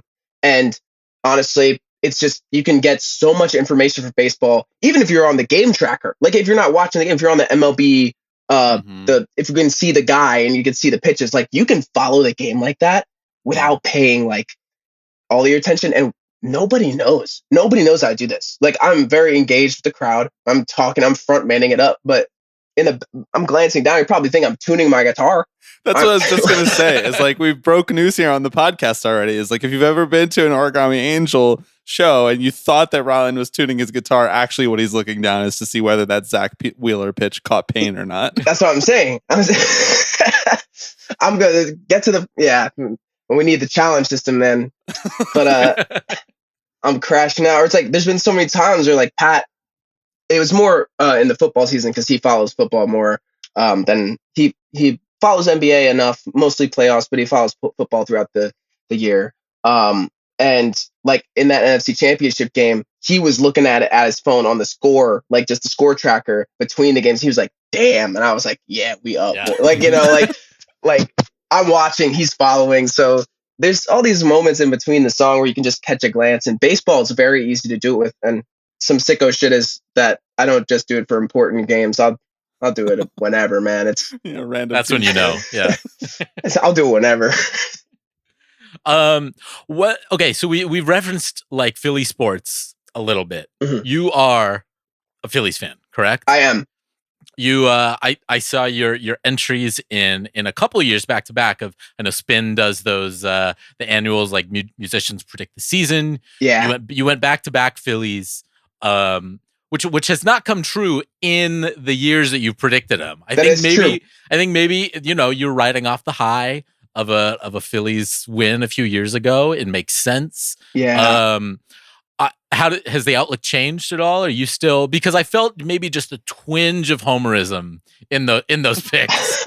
Well, I think there was one year where I said we were going to go 162-0, and that if anything fell short of that, I would be very upset. And that the season would be broken. But sometimes with the Spin, that was the year we lost in the NLCS to the Diamondbacks. I played it up that year because I was very confident. But that Diamondback series, and particularly one man, Craig Kimbrell, broke me in a way that no human being not named Ben Simmons has ever done to me. And after that, I think the next year I was like, we're going to get it. This is the year. But behind the eyes, behind the confident face, I knew 2023 was the only real year that we could do it. And listen, man, it's baseball. Anything can happen. But the outlook, the realistic outlook, when I'm doing the Spin magazine, everyone's in there. Up a little bit. There's people doing, it's 1,000 different bands, and everyone's saying, I hope the Orioles do good. Oh, I'm a Reyes fan. We're going to sell the team and somehow still finish over 500. It's like, no one's reading your predictions back to you on a podcast 2 years later. Exactly. Like that. Like if they wanted my real predictions, it's just not maybe the place for me to go and give you my true predictions of like what's really going to happen. Right. And honestly, like the times that I've been like, this is going to happen, it's been so bad. I was like, Bryson Stott breakout year. Turns out he's not good. It's quite a sentence. So listen, man, we all of us Philly fans, the degenerates are like, he's got batting title written all over him, and saying he's got negative value as an offensive player written all over him. I just didn't see it in the cards, but it was true, and it came true. The current outlook is, listen, it's baseball. Weirder things have happened, but great things don't happen when a top 3 pitcher in baseball has a blood clot in their shoulder. Like that's not a great feeling. Great things don't happen to teams that really only have a 1 through 3 in their lineup and sometimes a 4. But that 4 and 5 lead the league in grounding into double plays. Great things don't happen to teams like that all the time. In a 5-game series, those numbers are kind of irrelevant. No one's a 300 hitter in a 5-game series. You're like a 475 hitter or a 212 hitter. Like it's the cumulative stats on there. But I am not getting the tattoo of Philadelphia Phillies 2025 world champions. Right. I'm not going to do, You're sounding, it's giving a little bit of a doomer, even though you guys are like 5 games up in the division. Yeah. Probably one of the better, if not the best team in the National League, at least. And it's giving a little doomer. What's going on with the that? man who's been hurt before, who's seen how wrong it can go. I have seen how wrong it can go, and that's not just in the the current time frame. I've seen the best Philly team of my lifetime in 2011 go out and shit the bed in that LDS, man. It's and that's kind of where I feel like we are, unfortunately. Is it felt like the 2011, not pound for pound, not like 1-to-1, but it was like, okay, amazing pitching staff, a core that you're pretty confident in. But why does this team just stop hitting for like weeks at a time? And it's like, you can go out there and put up a series of 10, 6, blowout, 15, and I would not be surprised if we score 2 runs 8 days straight. It's like, that's that 2011 type thing where it's like, okay, we can get to the place that we want to be, where we start this postseason journey just off the back of these amazing starting pitchers. But like I said before, it's like those cumulative stats over an 162 game season kind of just don't matter when it comes to a 5-game series or a 3-game series. Like I've just been hurt before, like you said, Alex. I've been hurt before, but I still have hope. This 2023 broke me, man. Yeah. When you guys are on the road, is your relationship to MLB almost exclusively through the Phillies, or like, do you make a point to try to go check out a new ballpark? Like, where are you at? How many ballparks out of 30 have you hit? Because you're on the road a lot. You guys go to a lot of the major cities where all these ballparks are. It's unfortunate because like I do wish that we could do a tour where every city we had an off day in it, and that I could hit a baseball game. Unfortunately, like my day, and it's fortunate and unfortunate at the same time, where like we play a lot of shows. We don't have a tremendous amount of off days between them. My day usually looks like we have a sound check at 12 o'clock, and I'm kind of tied to a 1 mile radius of the venue until midnight. So if there's a show, there's just no way I'm going to get to see even an inning of baseball being played anywhere. And unfortunately, the way that most of these tours are routed, if you do have an off day, it's going to be in somewhere in the middle of Wyoming or something, like Cheyenne, Wyoming. I don't. There might be a minor league team out there. Is there a high A affiliate of like the Colorado Rockies or something like that? But I don't know. There's not a lot of chances on tour. I really wish that, and maybe in the future, like if we can, it's really an afforded thing, right? Like we have people that we can tour with, and that they need to be paid per day because they're away from their house. At some point, like if things keep going the way they're going, maybe we can have 2 off days in Chicago, and I could see Wrigley, and I could see where the White Sox play what they call baseball. I just, but in terms of out of 30, let's see. I don't know if I've ever even thought to break it down. So I've obviously done Citizens Bank Park. I've done Nat Stadium, done Camden Yards. 2 years ago, on my buddy's birthday, or our booking agent's birthday, actually, me, our label manager, our tour manager, and our booking agent, me and all the suits, we went to the All-Star game in Texas. I guess that was last year, 2024. Yeah, that was last year. So yeah, we went there. That was cool, and actually, we got to go to the old Ranger Stadium too, because our label dude, whatever credit card he has some shit where they're like, come here and you can like hit on the field and stuff. And I was hitting some bombs, and there's some video out there on my post some days. I was looking good. I'm not gonna lie, I still got it. So we've done that. That's 4, right? I've done PNC, because I have a lot of friends from Pittsburgh.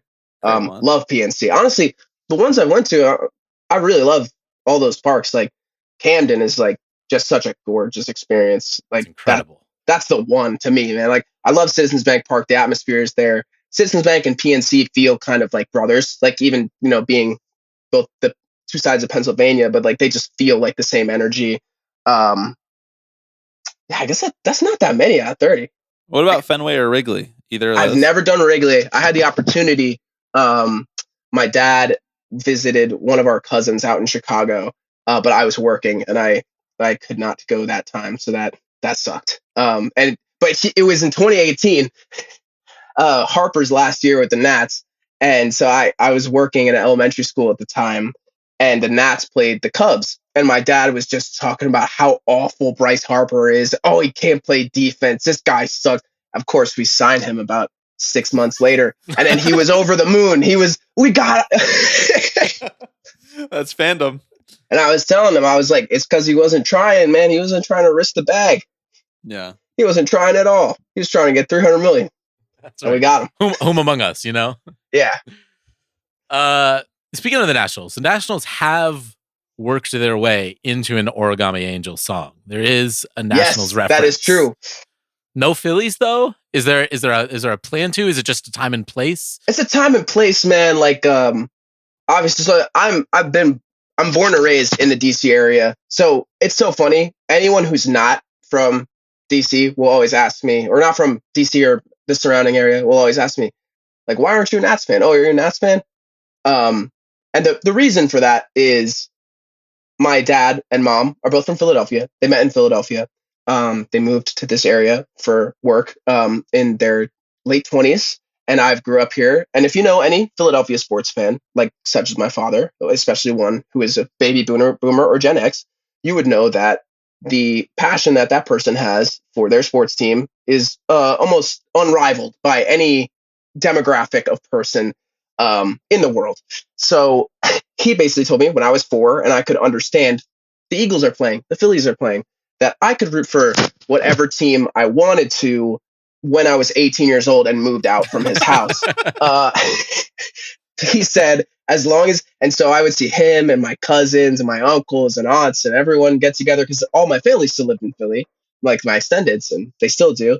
And I would just see them. I would just see a bunch, you're a 5-year-old kid and you see your dad being, emotive for once in his life. And, him and all my cousins and uncles are drinking and they're screaming at us. And I was like, this is awesome. This is the coolest thing in the fucking world. This is what I want to be a part of. So they got me in young. To come back to what I was saying, it's only the people that are not from DC, because no person from DC has ever asked me why I'm not a Nats fan. They're like, because they weren't there, bro. Right. Like, no, they were in Montreal. They were in Montreal, and also like DC, for better or for worse, for what it is, there's a lot of transplants. Like even if it's like my situation where it's like a 1 generation or 2 generation, like where people have such strong things, and also in the area, like there are a tremendous amount of Cowboys fans. There's a tremendous amount of people who migrated from central Pennsylvania to Washington, people from North Carolina who like the Lakers, so there's not as strong of a base in terms of the people I would hang out with. Like when I was in elementary school, it was, sorry to talk so much about football, but it was like the entire NFC East was represented. I had Giants friends, Eagles friends, hella Cowboys friends, and like one Commanders guy in there talking about like, this is our year. Jason Campbell's taking us to the NFL championship. And baseball was not, it was probably 3rd tier in my area of like people who liked it, but everyone who I went to school with, they liked the Red Sox, the Yankees. And I was like, honestly, y'all making me feel pretty good about liking the Phillies. Like, I feel like I'm the underdog somehow. We got the 4th highest payroll in the MLB. Like, I was like, at least we're not bare. At least I got blood in the game. But in terms of putting the Phillies into a song, we'll have to see. The Nationals, they worked in just because that song was kind of about like the tourism in DC. Right, the DC area, yeah. Yeah, and the summertime. So I was just kind of trying to evoke that feeling where it's like, okay, there's all these people and they're at the Nats Park. And that's the other thing, man. You go in the summertime, you go to the Nats Park, be more corporate people and people from this and that. And it's like no one's wearing a jersey. Like there's not a person here, man. Even the people, like I remember me and my dad went to a game. We try to always go to the Phils Nats series here. I happened to be in a highlight. If anybody's listening to this and wants to go watch, Trey Turner hits his second home run of the inning. You can see me react to that as he is swinging the bat. Really? We got really damn good seats that I balled out for and took my dad to the game. That's great. But the person sitting next to me or sitting in front of us, Nats fan, long history of Trey Turner, was just saying about how bad he felt for the Phillies and Trey Turner's contract and how great did it feel to watch that man walk out after Trey Turner hit his second home run in the same inning. And I'm telling my dad, oh man, sorry us, man. Sucks that we got that guy. Just being an absolute fucking Philly dickhead to these people. But guess what? Not a Nationals jersey in sight. You got a polo and cargo shorts. Because so much of that. Last time I was at a Nats game, there was like some sort of like Deutsche Bank group of like 65 people all wearing the same exact just that's a lot of that going on. In the summertime, and man, it's not like the true fans' fault either. Like there are genuine Nats fans out there who like maybe picked up the game in the last 20 years or so. Absolutely. But other than that, like the team doesn't market themselves well to the DC area residents. And they never have. Like, and honestly, it's an issue with DC teams in general. And like, I can't even have that much disdain for the DC teams because they haven't done shit in my life. We're division rivals with everyone, but like, I feel bad for the homies. And like, I would like to see my friends be happy, the ones that are there. It's like, they've always done that. When it was, Meanwhile, the Nats are the last NL East team. Well, I guess the Braves won one after that, but they won one like 6 years ago. They won the World Series. Doesn't even. I know, like but no one talks about that here. No one talks about the 2019 team, or if 2020, if it wasn't a COVID loss season, maybe we still go. You know what I'm saying? There's no talk about that, which is really unfortunate because being here and getting to go, tickets were really cheap throughout my high school years, and getting to see great players from the Nationals. Even when it wasn't a team that I cared for that was playing a game like Pirates Nationals, you would get to see a really good product. They honestly have a pedigree as a team, and it's kind of shitty just to see that it feels like nobody cares. And I'm honestly part of the problem, right? I don't root for the Nationals, but like the team, it's like they don't want the real fans in there. They don't want the 12th man or the hell they call it. They don't want that shit. They want this bank, or they want, they want the Congress to be in there. It's like, what the hell are you doing, man? Like, I think you have some laws to pass or something. I think you have someone who's waiting to lobby you outside. And that's just a problem in general, not to get like too like, society, but it's like sports in general, they're starting to really like price out most of the good people of this world, man. And it's just an unfortunate time, and I will oblige and pay that much for a playoff ticket because I'm a sicko, but they're taking advantage of me, and they know that me and the Phillies fans and the Mets fans, Yanks fans, they will do that. But like, we're pricing out people who don't have that opportunity. And that's just like a really shitty thing because, if there are teams like, what is it? The Dallas Mavericks did such a good job by like reducing their ticket price, and they cultivated a fan base out of nowhere. And it's just, that's not the interest for most of these people. It's not obviously like that. When you grow up, you realize, these people they live a different life than they're the richest people in the world. We are ants to them. There's not a lot of love for the game out there. And when you realize that, it's like that's what makes you a sicko. You could either think about that stuff, or you could think about outs above average. Trey Turner, 99th percentile this year, man. Yeah, he's been great on defense. He finally turned it around and is good on defense after being kind of lackluster for his whole career at short. So ass. It's really remarkable because it was a thing that I was ready to just be okay with, where it's like, okay, he's a below average shortstop defensively, but you don't get him for the defense, right? You get him for the speed, you get him for the offense, the contact, the consistency, the really smooth slides, and being a handsome person. But when you add, I don't think I've seen something like that. Like, maybe my view is not that great, but do we have evidence of someone who is like a career, like to 32 years old, below average defender turning into not only a good one, but 99th percentile? Has that ever happened? Well, this is the thing with like defensive metrics is like what's always been true. And I've always used this to my advantage, which is like you can tell any narrative that you want to with defensive it's awesome, metrics, honestly. depending on what one you use and for what reason. But Turner has been good by every defensive metric this season. The eye test. Much. And being pretty so like, yeah, I wonder if it's just a matter of like he made a concerted decision in the offseason to be like, I will not suck on defense this year, and just spends every single game day in and day out thinking about that or working on that. But I don't know, man. I always wonder how stuff like that happens too. I always wonder how like good players just continue to get better also. Like if I have a 140 WRC plus, I'm like, I'm chilling in the off season. Like I don't need to work on shit.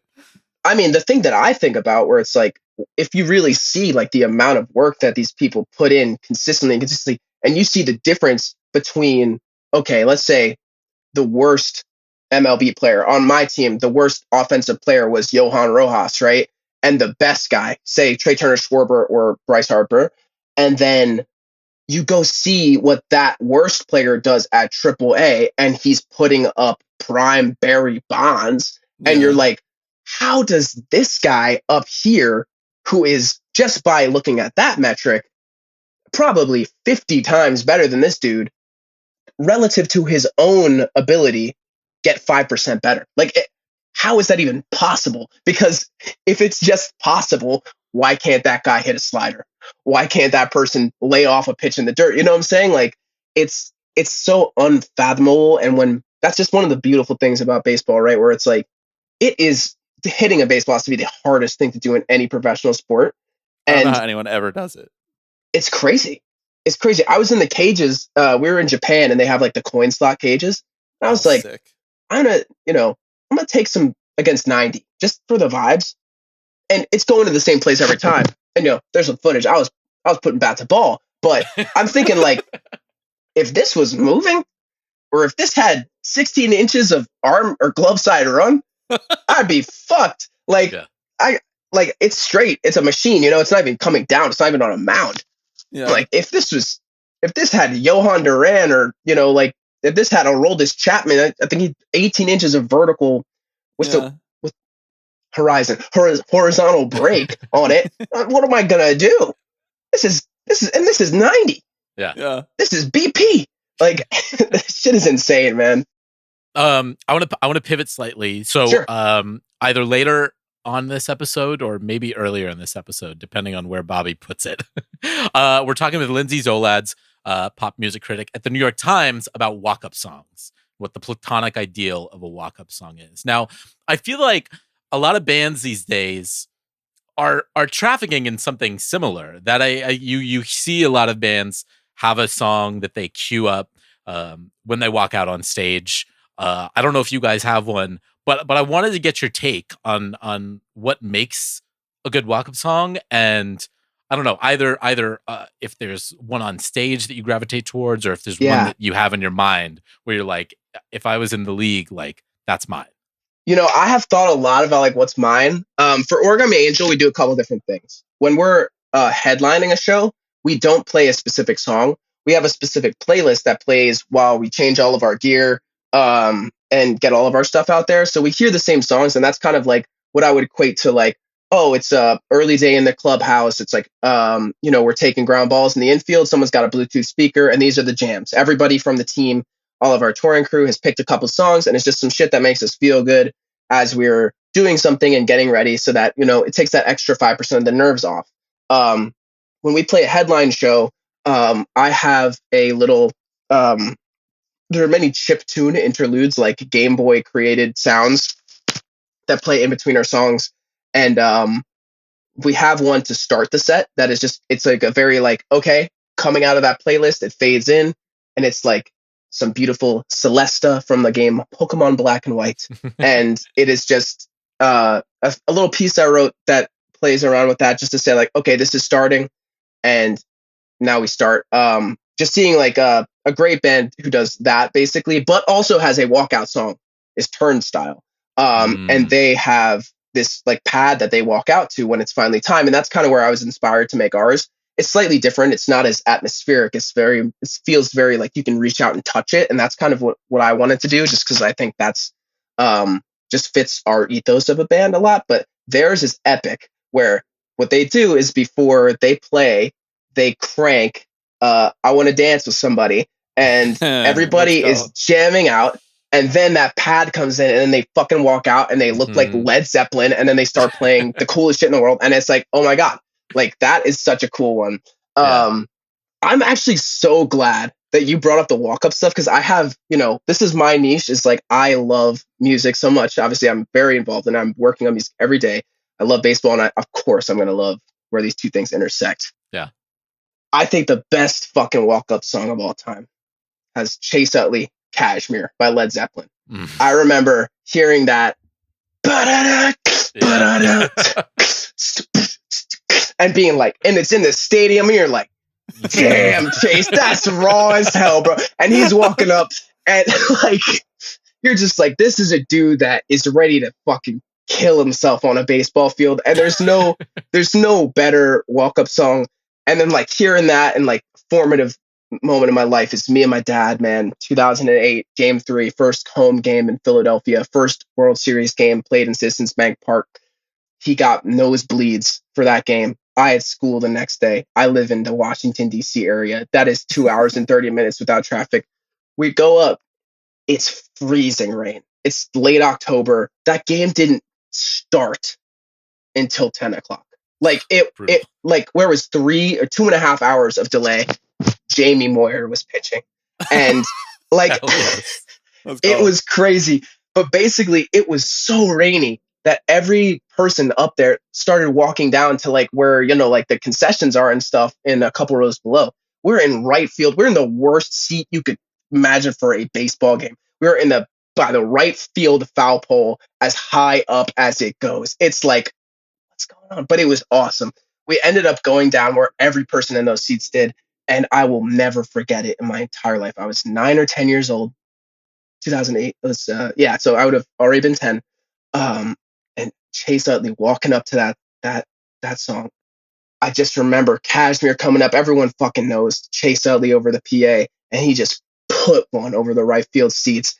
And we're back in the game. And then the very next batter was Ryan Howard, and he did the exact same thing.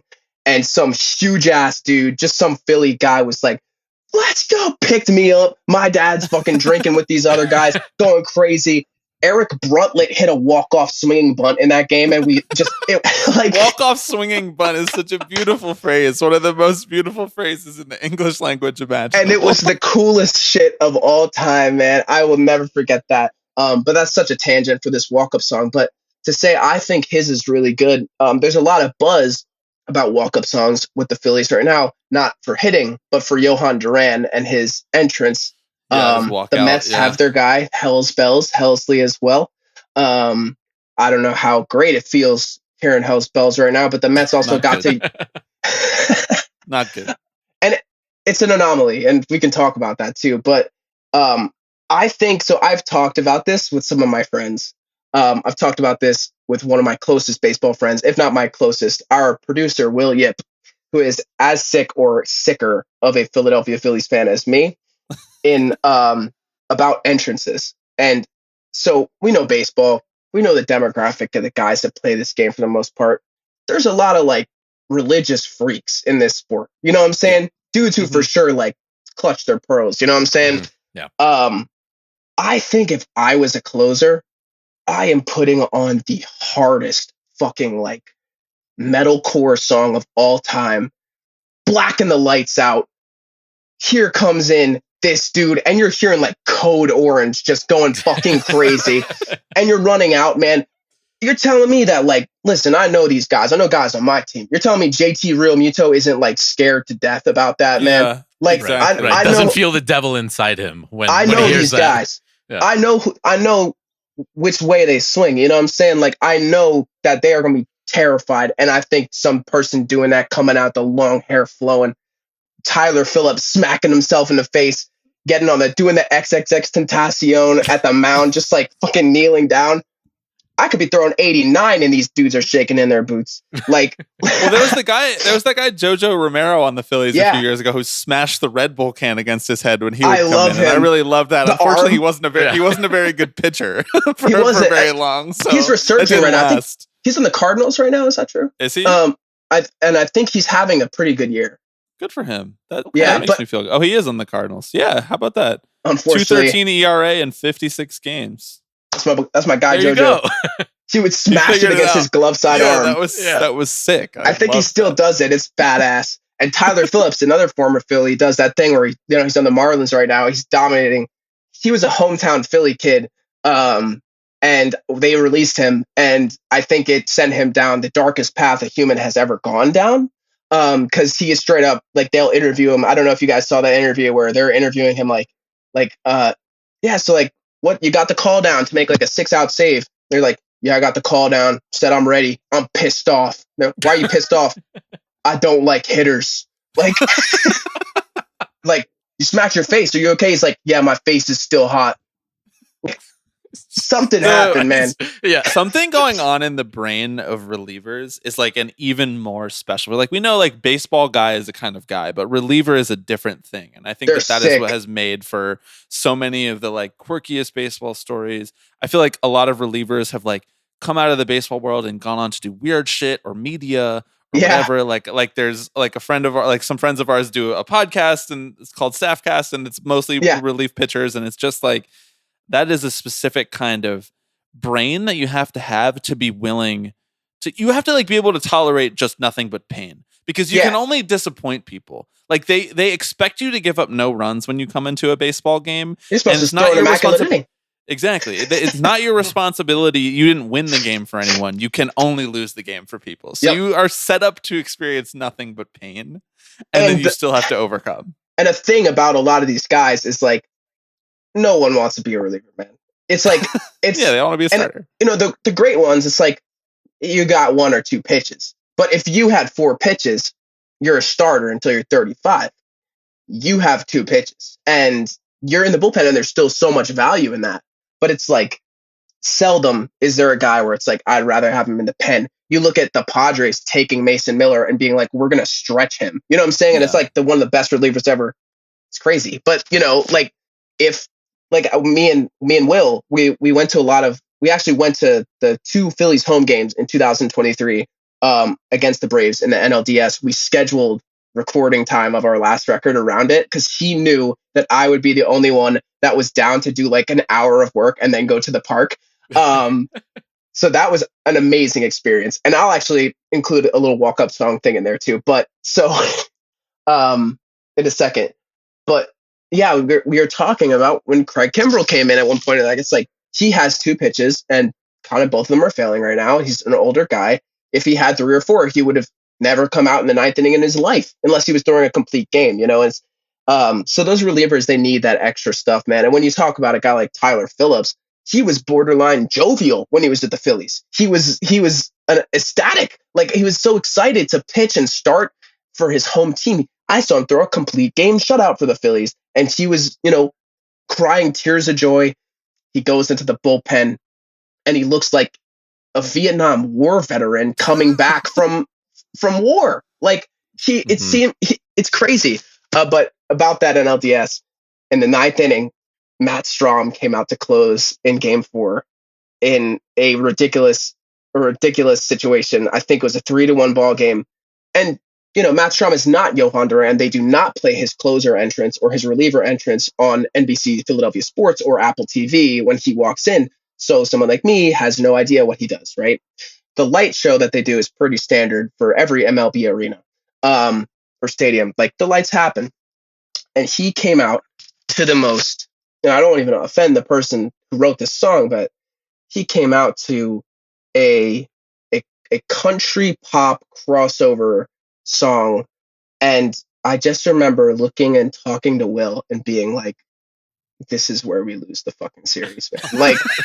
Like we're up 2-1, but there's no way. Like, there is no way he is getting anyone out with this entrance. It was so did not spark hope into the heart of this Philadelphia Phillies fan. It was not an inspiring thing. But he got the save and he actually struck the last guy out. So that was cool. But yeah, man, the entrance can mean a lot, not just for the pitcher, but for the fans too. The vibe, because Totally. that did not.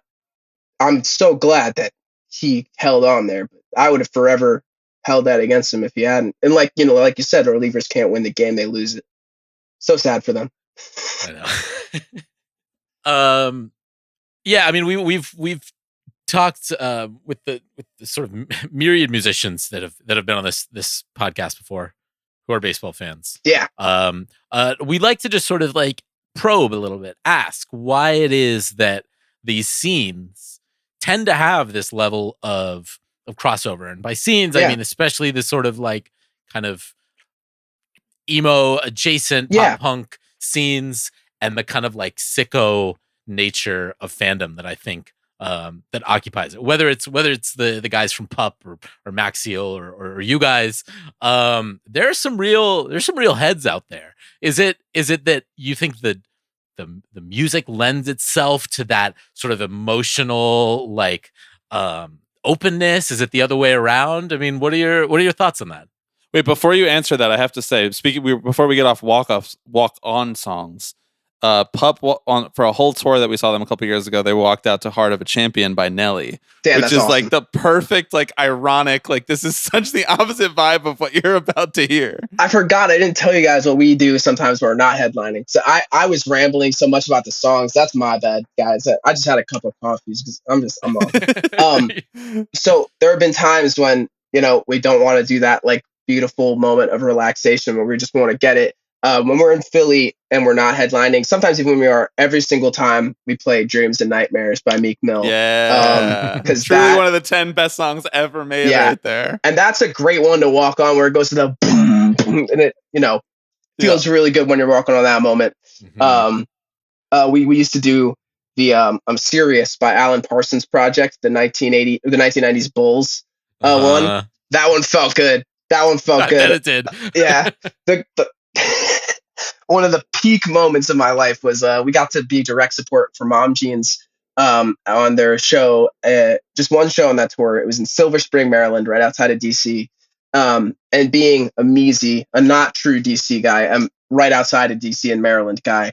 That moment was sick because we walked onto the 90s Bulls theme and I was carrying I think 6x5 Maryland flag that I mounted into my amp, and that was one of the sickest moments of my life. So that's that. Sorry, I forgot to say those for the walk-up songs. Maybe we'll steal the Johan Duran intro. Maybe I'll make a little remix of something, and it'll be fun. This is where seeds get planted here on the Shipping Pitches podcast. That's what I'm saying. Like this, a lot of ideas and creative energy is flowing here. But when to answer the scene crossover, I do think about this a lot. I think there's a lot of reasons.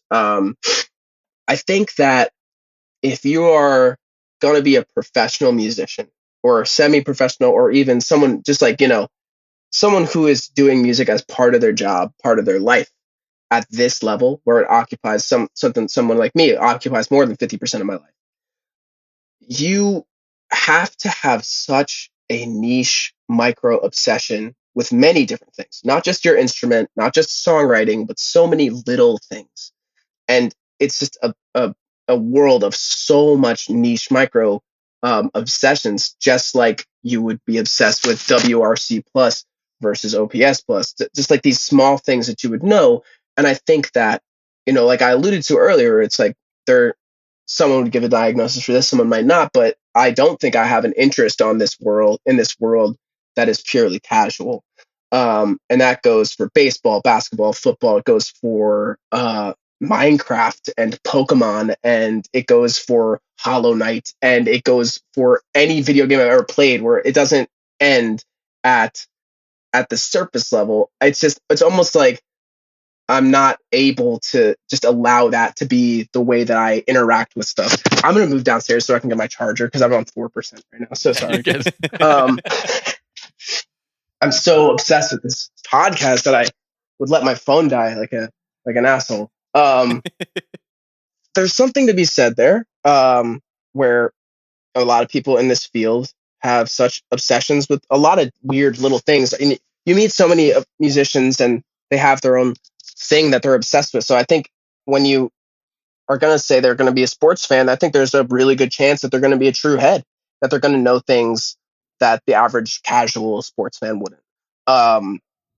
So there's that. I think particularly with baseball and the emo adjacents, I think I mentioned it to one of y'all in the DMs, but I think baseball is a very interesting one. It's a torturous sport. It's a sport in which the best offensive player is failing 70% of the time, right? Yeah. It's a sport where the best thing that can happen offensively, let's just say a grand slam, it's only happening like once in every 50 games. There are guys who go their whole career without hitting a grand slam. There are guys who go on 0 for or 1 for 31 streaks over weeks of their life. And you can see the emotion on a baseball player of just how torturous this game can be. And kind of combining both of those statistics, or both of the last thing, the statistics and how failing is just a part of baseball. Like, you see so many players where they're just getting terrible luck.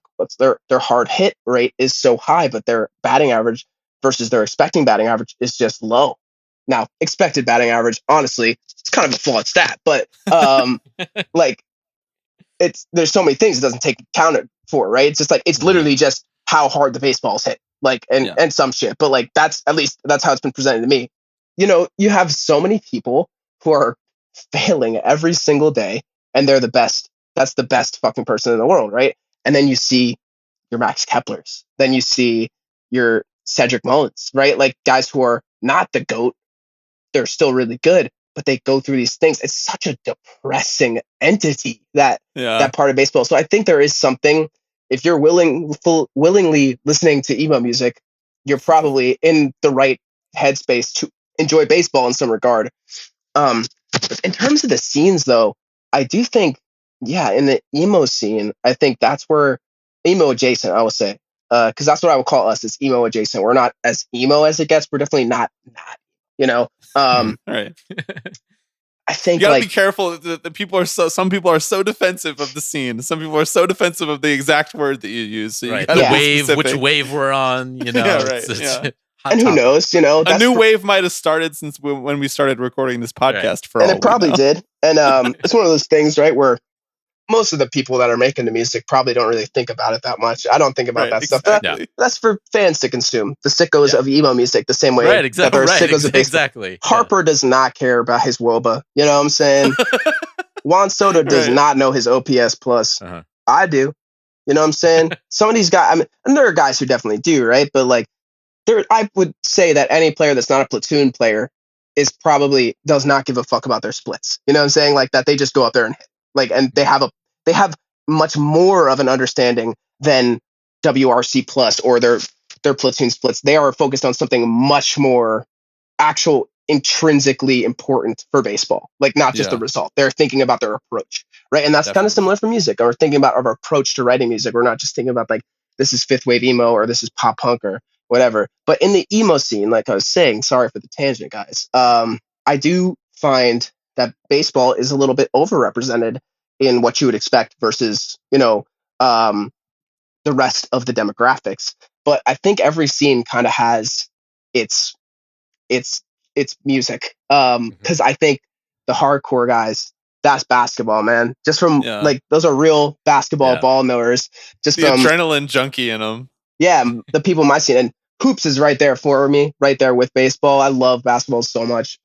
Just growing up in PG County, it's like it's in the water. Not to quote the documentary that Kevin Durant made, but it's in the water.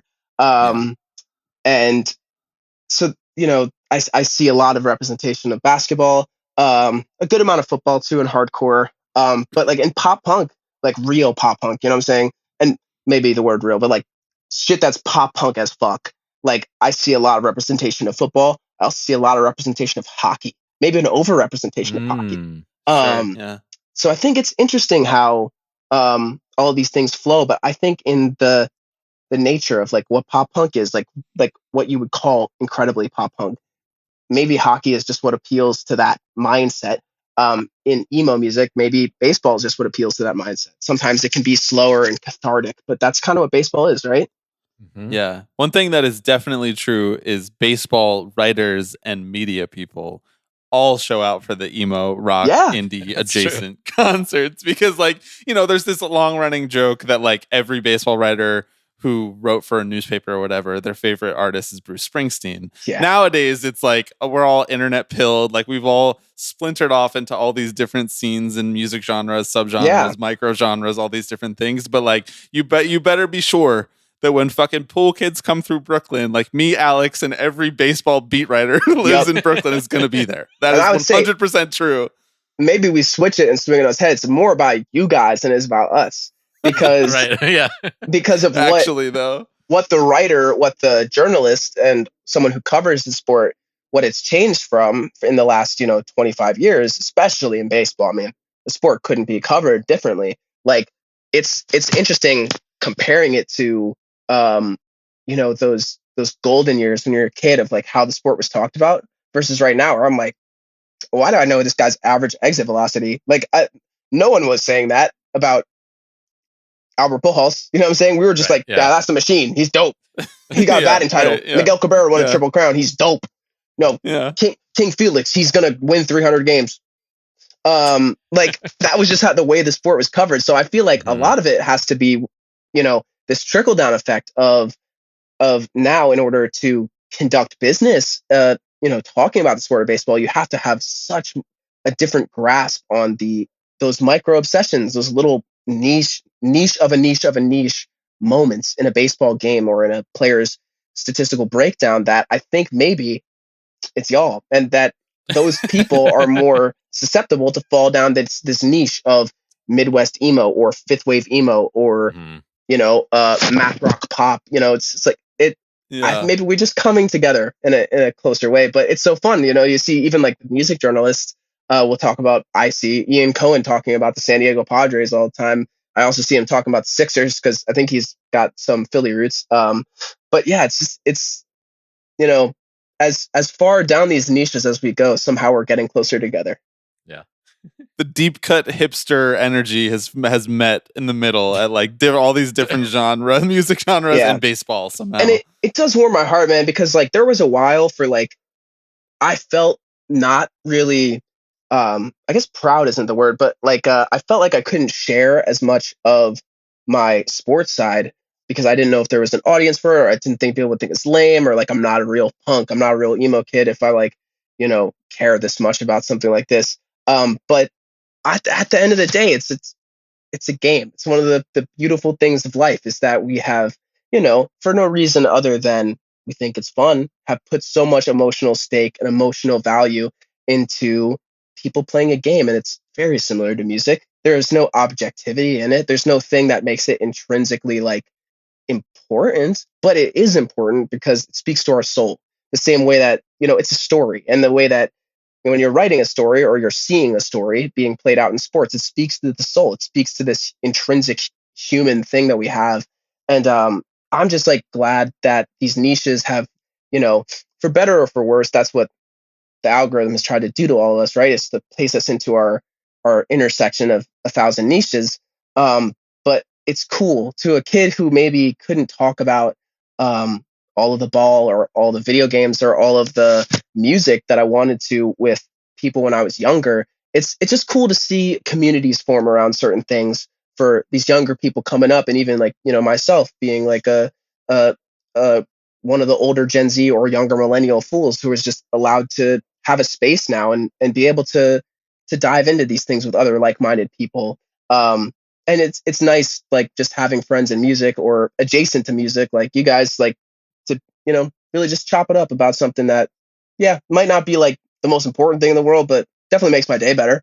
Well said. Hey, living the dream, talking about ball right here on Tipping Pitches. Nothing more Proving his ball knowledge and tying it all back to community building. That's what it's all about. Ryland Heagy, Origami Angel, new song out today. We didn't even talk about it, but you're not here to talk about music. You were here to prove your ball knowledge. Anything else that you want to share with people, where they can find it, what they can expect, tour, et cetera, et cetera? For sure. We do have a new song today. It's called Back to Life. It's off the Counterintuitive Records 10-year anniversary compilation. A lot of really, really cool bands are on that. So that's going to be coming out soon. I'm really stoked for the label. They've been a huge part of our growth. We're really stoked to just be releasing music. We go on tour with Story So Far, Neck Deep, and Pain of Truth starting the 9th of September. So coming up, and all throughout the last month of September and the beginning of the baseball postseason, we'll be on that tour. I will be watching on my phone during shows, most definitely. I gotta get one thing off my chest. So the the reason that this happened is I made a tweet about platoon outfielders, and I was just trying to get something off. The world is a dark place right now. I wanted to know if anybody else is feeling the darkness of 4 to 5 outfielders trying to do the job of 3. And there was one fan base that interacted with this post more than anyone else in a very smug way. A team in Seattle was talking about what's a platoon outfield. And listen, Mariner fans have got it real difficult, dude. I feel for you guys, but get the fuck out of here. What is a World Series appearance? What's a World Series appearance? What's an AL West fucking division title? When was the last time that happened? And I don't want to do it to you guys. I don't want to do it. It feels like stealing candy from not a child, but a middle schooler. And why do they do this, man? It has 116 wins written all over it. Talking about the platoon outfield. Guys, we need to figure out why you can have 6 quality starting pitchers and not make the fucking playoffs. I don't want to do it, but you make it so easy. Don't reply to my shit with a 50-cent gif of him waving off because he doesn't know what a platoon outfield is. Oh my God. I don't want to be this mean to the Seattle Mariners fan base because there's so many good people in that, and I really want to see that, man. But you're fucking a game and a half back of a division you had locked up months ago, right? I've seen that story before. This is 2023. They didn't even make the playoffs. Jesus Christ. At least don't throw stones in your glass house. Incredible heel turn here at the end of Sorry, the podcast. Guys. I just had to I love it. Yes, also, you did. No, you did. In the DMs before we started this pod, you were talking about how we need to keep sports radio alive, and that was your contribution to keeping sports radio alive. So I had to get in my fucking WIP call to that. We need the toxicity, and I need my Mariners fans to know that's all love, and that you guys, when I was younger, I would call it second franchise just because I loved Griffey Jr. so much. Ryland, thank you so much for joining us. This was so much fun. Of course, Bobby, Alex, thanks for having me on. It's been a pleasure getting to talk some ball.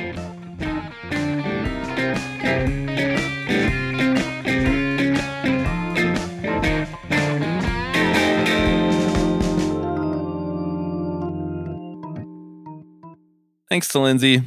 Thanks to Ryland. Just really funny that Origami Angel put out a single on the day that we talked to Ryland, and we just didn't talk about it at all. Mm-hmm. It's not interesting to us. Nope. I mean, it is interesting to us. To be clear. Not interesting to for the purview of the podcast. Yeah. We're checking them off, bro. We're checking all the bands in this scene. We're getting there. Mm-hmm. We're moving down the list. A little scratch off card. Yeah. What's our reward once we get the 10th hole punch? Fewer listeners, probably. That's true. I don't know. I mean, do people like this? I don't know. Sound off in the comments. Like and subscribe. Speaking of liking and subscribing, go check out the Patreon, where last week we had what I would just call a phenomenal episode of 3 Up, 3 Down, in which Ben Lindbergh graced us with his presence and decided he didn't want to actually do the format of 3 Up, 3 Down. And it's fine, because I didn't either. So it was more like 7 Up, 7 Down. Mm-hmm. That's over on Patreon, patreon.com/tippingpitches. You can get access to that at the top tier, the Alex Rodriguez VIP Club tier, for $10 a month. Check it out. Try it out. I think you might like it. Neither of us made it to Bloomberg Power Players, but if you did, you told me about it way too late, because I would have gone. I would have changed my flight. I would have gone. I know. Rubenstein and A-Rod. Yeah. And Jason Kelly. I mean, what more do we need? What more could you possibly need? When do you think we get on the deal? For those who are really confused by what we were just talking about, there's some sort of Bloomberg conference and presentation in which there's keynote speakers and a live recording of the deal, Alex Rodriguez's podcast. And I think you had to apply to get in and share what business you're a part of. I could have definitely got in if I was like, 100%. I'm from Patreon. Yeah. They would have loved that. Mm-hmm. And if I could have gotten in with my free press credentials. I forgot about that bit already. I read the whole schedule, and there was a whole hour for a networking lunch and a whole 2 hours for networking cocktails after the event ended. Do you think A-Rod would stick around for either of those things? I kind of think, yeah. I think so. At least the networking lunch. He's a man of the people. He is a man of the people. Well, he's just a networker. That's like kind of maybe all he does. He gets in the room. This is what we know, right? The most important thing is sometimes the room isn't a duplex. In the room. Exactly. You had asked a question. I don't remember what question you asked. Oh, would we get on the deal? When's that going to happen? I don't know that it will. I look at the guests on the deal and I'm like, if I had to put together a list of the 50 people I would never want to hear a podcast interview from, they've hit like 33 of them. So I think if we get asked out of the deal, it's a bad sign. It's over. Yeah, it's over for it's us. actually not a good sign. If he sees us as a legitimate kindred spirit. I'm not sure. I'd love to have him on here. I would do a home and home if that's what exactly. it took. Yep. He could be part of the next jersey sponsor rankings. Look, if he wants to access the next generation of listeners, of business people, of thought leaders, it's all happening right here. Thanks for listening to another episode of Tipping Pitches. We'll talk to you next week. Hello, everybody. I'm Alex Rodriguez. Tipping Pitches. Tipping Pitches. This is the one that I love the most. Tipping Pitches. So we'll see you next week. See ya!